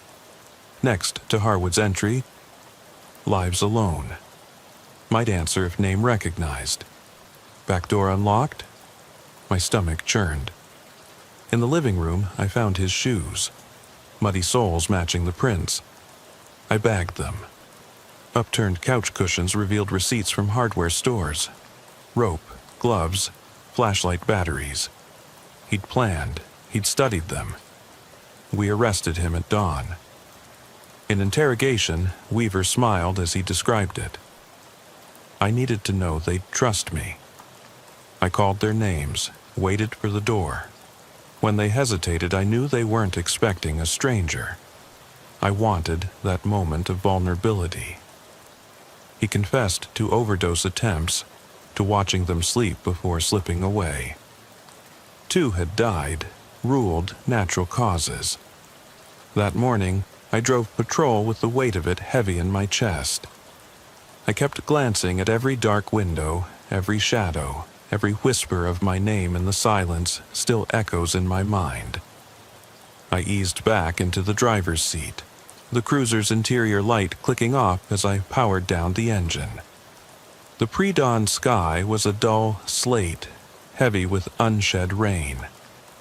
My name, Marcus Riley, felt foreign in my own ears now, as if I were listening to someone else's confession. Part 2 begins where the breaking point of routine shattered completely. The district attorney's office gave me clearance to access Weaver's case files and housing records. I spent the next afternoon poring over surveillance stills from the hospital's security cameras. Weaver's silhouette moved through empty corridors at 2 a.m., lingering outside patient rooms before scrawling notes in that battered notebook. I froze the frame on his face. Smooth, untroubled, almost proud. The same face had shown up in personnel files from 2 other towns. Towns where elderly patients had died under mysterious circumstances. That night, March 18th, I volunteered for the first patrol after Weaver's arrest. The station was quiet when I signed out, just me and the ticking clock above the dispatch desk. At 11:50 p.m., I rolled onto County Road 9, heading toward the stretch of shuttered storefronts known as Old Mill Row. The wind had picked up, rattling the aluminum siding of closed shops. The street lamps cast narrow cones of yellow that did little to penetrate the gathering gloom. I stopped by the abandoned gas station at the corner, the one with the boarded windows and the broken pump nozzles. I shone my spotlight across the cracked concrete. In the echoing quiet, I heard something faint. The click of a loose board in the window frame. I approached, heart thudding, and saw the board shift, as if pushed from the inside. "Sheriff's office," I called, flashlight trained on the gap. No response. I pried the board gently. It fell inward with a hollow thud. Inside, the shell of the station lay forgotten. Rusted shelving, a toppled cash register, graffiti curling on the walls. I stepped through the doorway. My boots kicked up dust. Something glinted on the floor. A single footprint pressed into the thin layer of debris. Heel first, pointing toward the back office. I crouched, traced the print. It matched Weaver's shoe pattern. My stomach dropped. He was here, or he had been. I radioed dispatch. Possible evidence at Old Mill gas station. Footprint and debris, matching Weaver's modus operandi. Dispatch crackled back.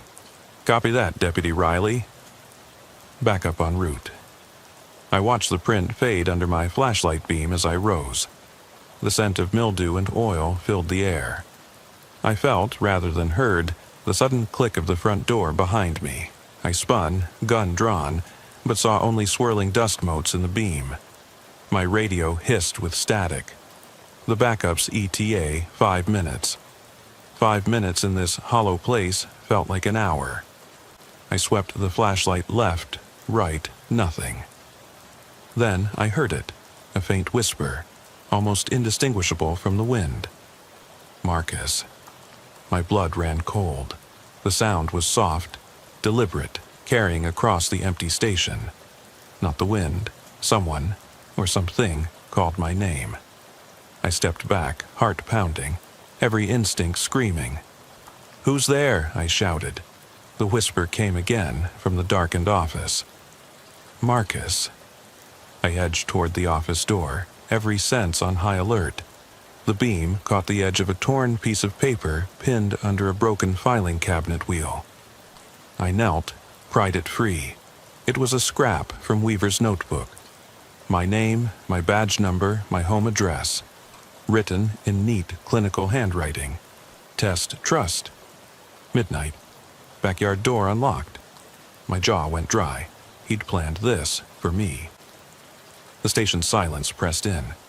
I radioed, voice shaky. "All units be advised. I need immediate backup at Old Mill Row gas station. Possible suspect connection." Footsteps pounded outside. 2 cruisers pulling in, lights painting the building in frantic red and blue. I stepped into the beam, pointed at the office.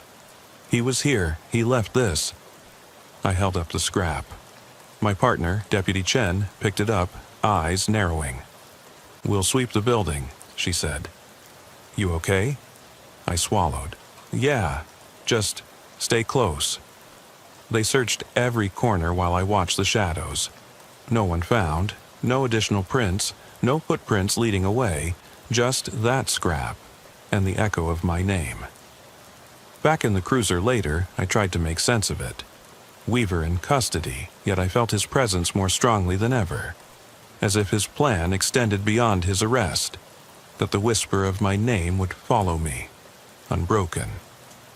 The rain began to fall in fine threads, pattering on the roof and windshield. I closed my eyes briefly, saw Harwood's terrified face, Mrs. Delgado's shaking hands, and now my own name scrawled like a promise of something to come. Dispatch summoned me to one more call before shift end. A silent alarm at the closed community center on Maple Avenue. I arrived to find the door ajar, alarm blinking but no sound. Inside, the gym was empty. Folding chairs stacked against the wall, a lone basketball resting mid-court. My flashlight beam trembled as I stepped in. The air smelled of damp wood and something faintly metallic. Footsteps, mine, echoed. Then, from the darkness beyond the bleachers, a soft exhale. I called out, "Sheriff's office, show yourself." No answer. I circled, pulse slamming. Under the bleachers, I found fresh footprints in the dust, leading deeper into the shadows. I followed, crouched low. The beam landed on a figure hunched at the far end. A man in a nurse's uniform, face hidden. I barked, "Turn around, hands where I can see them." The figure froze, then slowly rose. Under the light, I saw Weaver's patient ID clipped to his pocket, but the uniform was wrong, stained, torn. The man's hair was longer, unkempt. He lifted his head, his lips curved into a slow smile, and he whispered, clear as the fog outside, "You opened the door, Marcus." My finger tightened on the trigger as the world constricted to that word. Door. Behind me, the exit stood dark and silent. Ahead, the figure waited. The tension coil snapped. I stepped forward, heart hammering as the shape under the bleachers straightened. The overhead light shuddered, then died, plunging the gym into darkness broken only by the crimson glow of the silent alarm's strobe. My flashlight beam danced across concrete pillars and folding chairs. The figure remained motionless, facing me.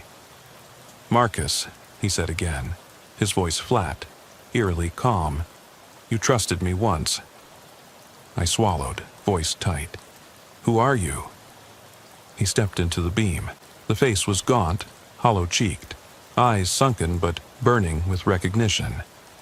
Not Weaver exactly, but someone wearing Weaver's skin. The same hospital-issue scrubs, the same clipped badge, the same neat handwriting on a name tag that read Thomas Weaver, RN. Only the name tag hung crooked, and the letters were smudged, as if written in haste. "Thomas," I said, voice cracking, "you're under arrest. He held up a finger. "You think locking him up stopped this?" He gestured around. "Stopped me." My mind raced. "You're not real." He laughed softly, a hollow sound that echoed off the rafters. "Real enough." He took a step forward. He was careful. He covered his tracks, but he left invitations.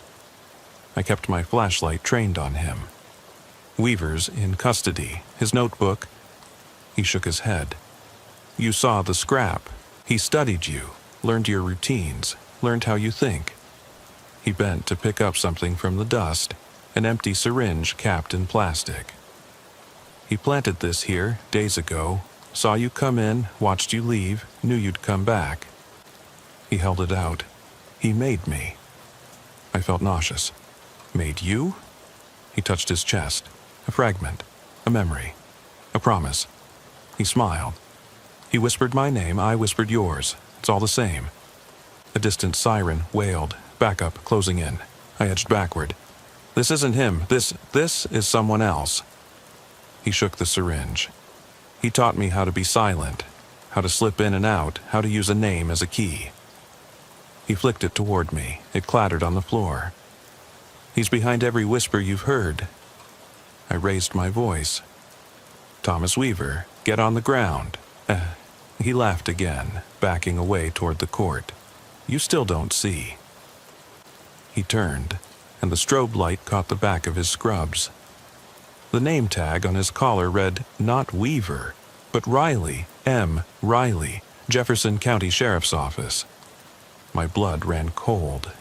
He moved with jerky precision, stepping toward the exit I'd entered.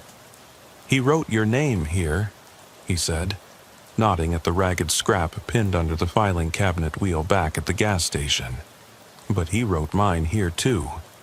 He tapped his chest, where my own badge number glinted on a twisted piece of metal attached to his uniform. "We're reflections. You catch the trace, you follow it back, and you're him." I blinked, shook my head. Number, "I'm me." He smiled sadly. "Are you?" He advanced, voice soft. "Every night you walk empty streets. You answer someone else's call. You shine light in dark places, expecting to find others, but you find yourself." I fired a warning shot at the floor. The echo crackled. He paused, head tilting. "Very authoritative," he said, "but I know the fear behind the shot." He reached out as if to touch my shoulder. I jerked away. Behind me, the exit door swung open on its own. Rain sluiced in, plastering my hair to my forehead. The flicker of lightning through the high windows illuminated the dusty court in stark relief. I turned back to him. He was gone. Just gone.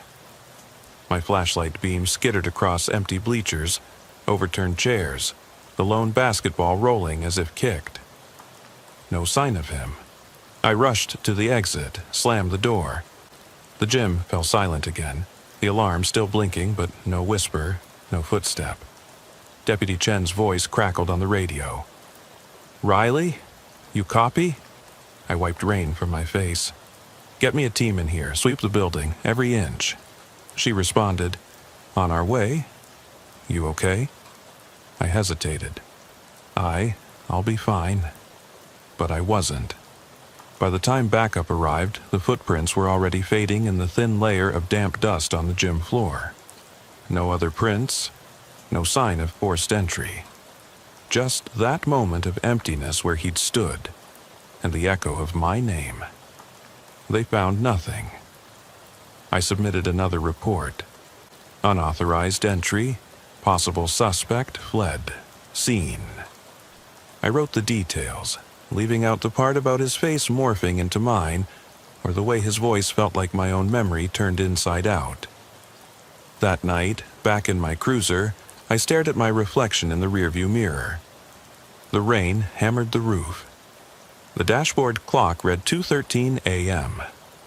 I thought of Harwood, of Mrs. Delgado, of the others who'd heard their names in the dark. I thought of Weaver in his cell, claiming he was finished. I thought of the whisper, "You opened the door, Marcus." I turned off the cruiser, stepped into the rain. The fog drifted around my boots. I walked to the edge of the parking lot, where a single set of footprints led away into the mist, and instead of stopping, they continued, sinking into the earth toward the woods. I followed them until they vanished beneath the ferns. My breath came in ragged gasps. I shone my flashlight at the trees.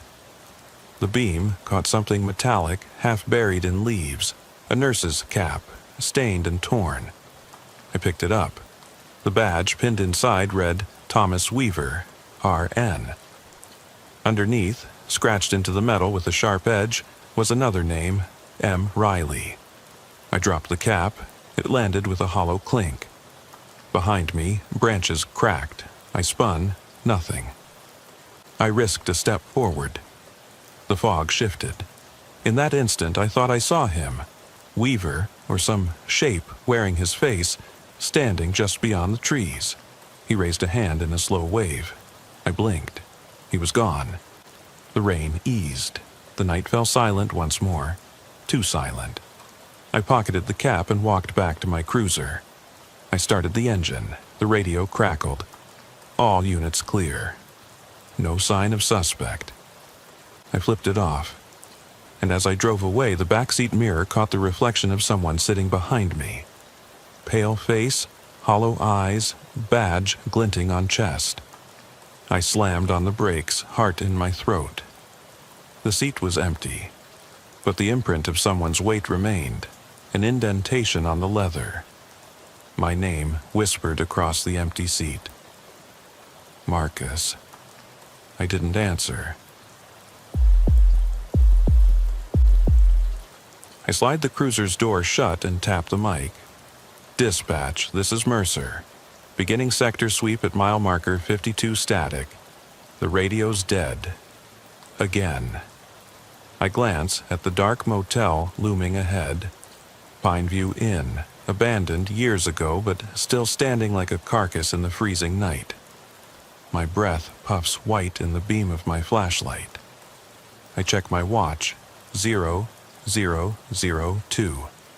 Still early, but these hours stretch longer than any shift before. The gravel lot is silent, except for the crunch under my boots. I move around the sedan first. A silver Dodge with Virginia plates, half buried in last week's snow. No tracks leading away. Nothing in the cab but a lone glove on the passenger seat. Standard welfare check. But something about the scene feels off. I shine my light on the motel's broken windows. The wind makes the door creak. An open invitation or a warning. I step inside the lobby. The air is stale, musty with rot. A torn brochure flutters on the desk, advertising summer rates from a decade ago. The registration books lie open, pages yellowed. Room 12, vacant. Room 13, no answer. Whoever left that truck didn't check in. I sweep the beam down the hallway, flickering fluorescents, peeling wallpaper, doors numbered 10 through 20.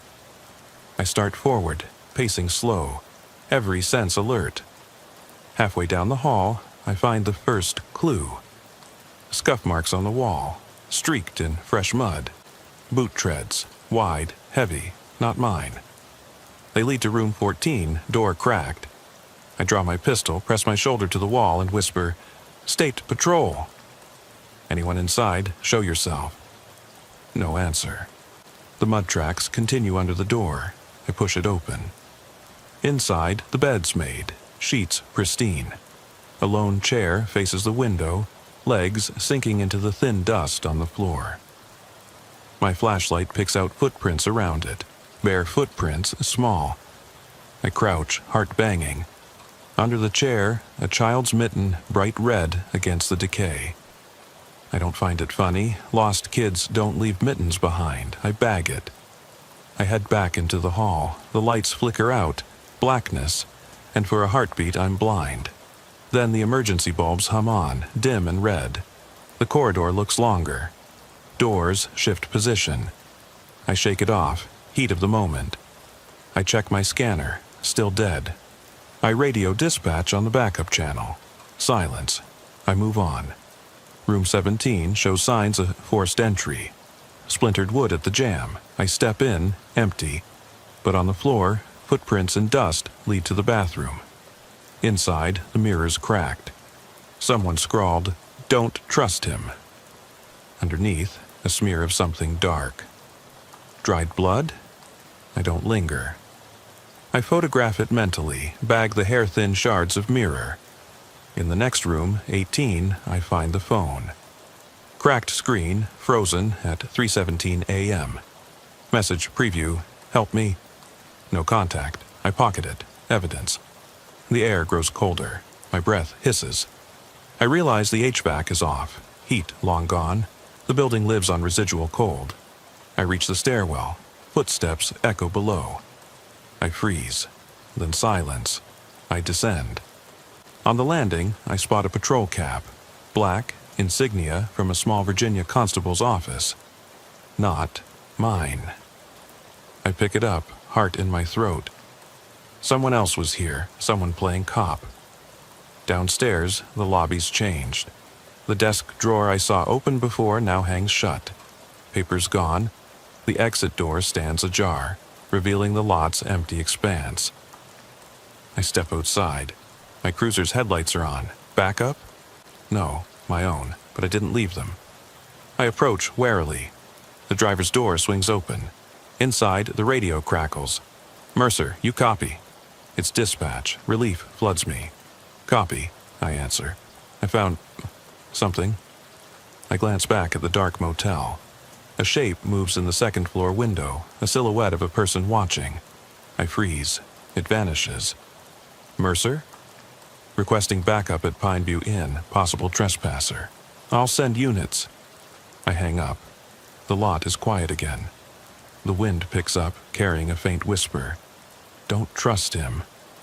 I spin, no one. My light catches fresh tracks leading from the motel door into the woods. I should wait, but I follow. The trees loom, skeletal against the sky. Each step snaps a twig. My pulse races. I reach a clearing, an old well, stones crumbling. The tracks circle it, then vanish. I kneel, shine the light down. Darkness. I press my radio, dead. I stand, back toward the woods, and realize footsteps surround me. Slow, deliberate. I draw my pistol. "Show yourself," echoes. No response, just the whistle of wind. My phone buzzes in my pocket. I fish it out. A text from an unknown number. Photo of the motel lobby. Time stamped 3:45 a.m. In the image, I see myself, standing outside, flashlight trained on the trees. But I'm inside the woods. I drop the phone. A twig snaps behind me. I whirl. A figure steps forward. A man in a patrol uniform, face unreadable in shadow. "You shouldn't be here," he says, voice low. I raise my gun. "Who are you?" He tilts his head. "I'm the one who called you." My heart stops. "You, what?" He points at the motel. "He's inside. You need to go back." I hesitate. "Who's inside?" Before he can answer, headlights sweep into the clearing. My backup. I lower the gun, and the figure melts into darkness. I radio them. "I found someone, or something. Meet me by the well." They arrive. Lieutenant Reyes steps out, nods. I point. We sweep the woods. Nothing. The motel stands silent, windows dark. I check my gear, the mitten, the cap, the phone. All accounted for, except the cap. It's gone. Reyes frowns. "You all right?" I swallow. "Number, but I will be." We head back to the cruiser. I glance once more at the well. A whisper drifts upward. "Don't trust him." I lock eyes with Reyes. He doesn't ask. He's heard worse. We drive off. The motel recedes into the night, but I know it's not over. Not by a long shot. The cruiser's engine idles as Reyes radios in our departure. I sit behind the wheel, hands wrapped around the steering wheel's cold rim, but my mind is still back at the well. That whisper, "Don't trust him," echoes in my skull. I watch the motel's dark silhouette through the windshield. Broken windows like blank eyes. We drive on in silence, tires skimming thin ice on Highway 52, the green overhead signs flickering in and out of view. Reyes glances over. "You good?" he asks, voice low. I force a nod. He doesn't push. He never does. He knows better than to pry when a cop's nerves are frayed. But I can't shake the image of that uniformed figure in the clearing, the way he vanished into the trees. And the cap, my gloved hand closing on nothing where it had been. The radio crackles. "All units, stand down on the Pineview call." Evidence team to process scene at first light. I switch off the engine. "Stand down," I say. "We just got a kid's mitten, a phone, a mirror shard. Footprints that don't belong to any human pattern I know." Reyes exhales. "Forensics will sort it out. We're not walking back in there tonight." I look at my watch, 4:10. The sky is paling toward dawn, but the chill won't lift. I step out, crunching toward the motel once more. Reyes follows, flashlight beam bobbing over the cracked asphalt. At the well, I kneel in the hollow's rim. The darkness inside seems endless. I shine my light down. Still nothing. I close my eyes and recall the phone's photo. Me outside the well, but taken from inside the motel. A surveillance shot, but the building's cameras are dead. Whoever took that picture was inside me. Reyes taps my shoulder. "Let it go until morning." I nod, though I know I'll be back alone later. We get in the cruiser and head for the station. The ride is corduroy. Every rut a reminder of that night's fractures. 2 days later, I'm back on patrol. The dash thermometer reads 22 degrees Fahrenheit. A dusting of snow falls, feathery, silent. Morning traffic hums past. I replay the motel in my head like a broken loop. At the station, I drop evidence, mitten, phone, mirror shard, into the property locker. Forensics techs peer at them with practiced indifference. I mention the patrol cap. They file it under lost property. No one else seems bothered. At roll call, I'm stone-faced. The lieutenant briefs us on routine. Extra DUI checkpoints for the weekend, school bus escorts, watch for ice on the overpasses. No mention of Pineview, no one asks. We all know why. I catch Reyes afterward by the coffee machine. He slides me a cup. "They got prints off the phone?" I shrug. "Nada, screen cracked, power dead, no SIM, it's a brick." He sips. "Mitten?" "Cotton, generic kids brand, no prints. Forensics says it sat in snow too long." He nods. "Mirror shard?" I glance at the stainless counter. "Blood residue, they're running tests." He raises an eyebrow. "Anything else?" I hesitate. Footprints inside bare, small, like a kid, but no one found a body. He sets his cup down. Psych unit looking at the message. Don't trust him. They think it's a prank. I want to punch him.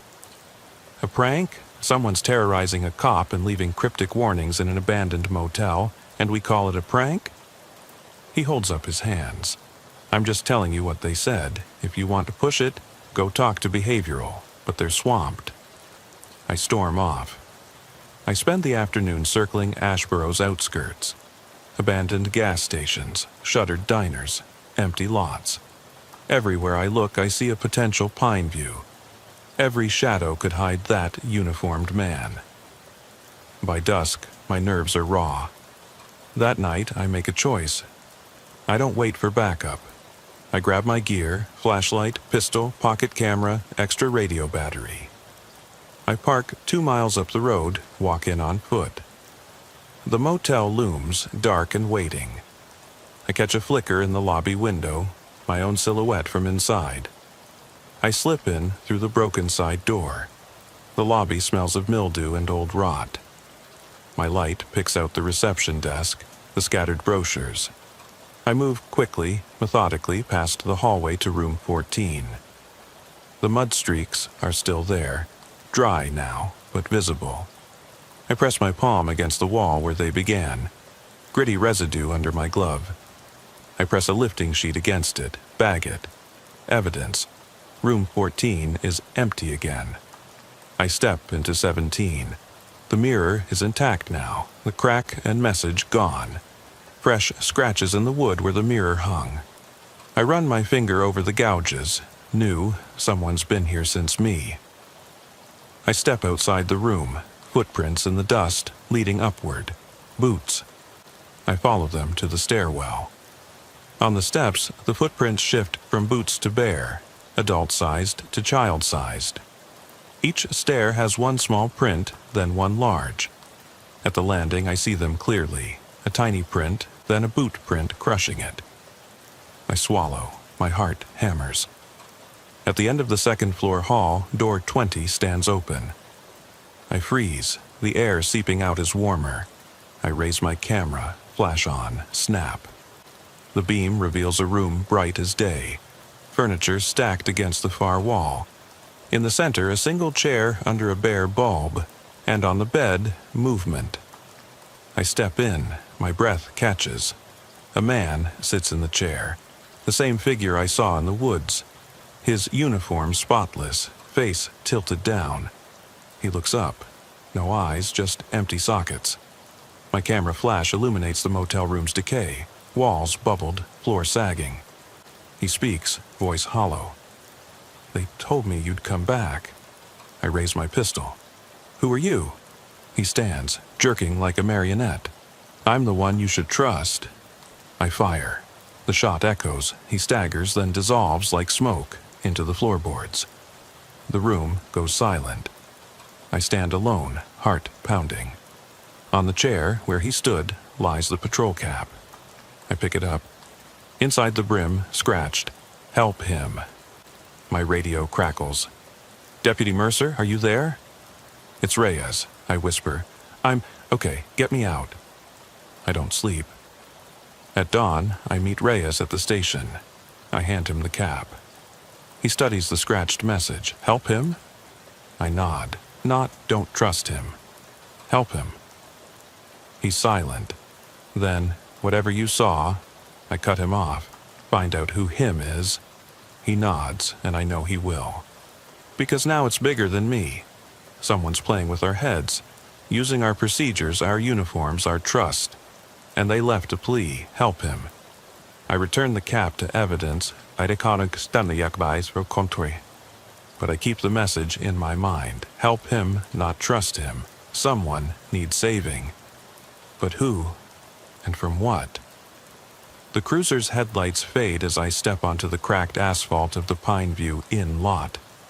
Dawn's first pale light barely touches the broken sign. My breath steams in front of me. 5:20 a.m., and the world feels heavier than the night before. I clutch my gear, backup radio, still glitchy, flashlight, pistol, and the patrol cap with its scratched plea, "Help him." I slip through the side door. The lobby is colder now, frost tracing the edges of the front desk. Papers swirl in a thin breeze from the broken windows. I move without hesitation down the hallway toward room 20. Each step echoes, carries the weight of unanswered questions. The mud tracks I bagged yesterday lie sealed in evidence, but the bare prints remain. A child's footprints imprinted in dust, leading the way. At room 20's threshold, I pause. The door is slightly ajar. Light seeps out in a thin line. I push it open fully. The room is trashed. Furniture overturned, walls gouged, the single bulb swinging gently. In the center lies a figure curled on the floor. I raise my flashlight. A boy, maybe 8 years old, pale and trembling, eyes wide with terror. He's dressed in a small replica of a police uniform. Too big, sleeves rolled up. He looks at me. "Officer Mercer?" His voice cracks. I kneel, heart hammering. "Kid, what are you doing here?" He nods toward the corner. I shine my light. Scratches on the wall form a crude calendar. 20 days counted off. Beneath it, scrawled in shaky letters, "He won't let me leave." My mind races. The boy points at the closet. He's in there. I draw my pistol, step forward, and fling the closet door open. Inside, darkness. Then movement. A man in patrol uniform, face hidden under a hood. He lunges. I fire once. He dissipates like smoke, leaving behind only the uniform and a second patrol cap. I catch the cap. Inside, another message scratched deep. "Save me." Behind me, the boy sobs. I scoop him up. "You're safe now." His small body shakes. I radio Reyes. "I've got a child. Extraction needed. Pineview Inn, room 20. The boy whispers.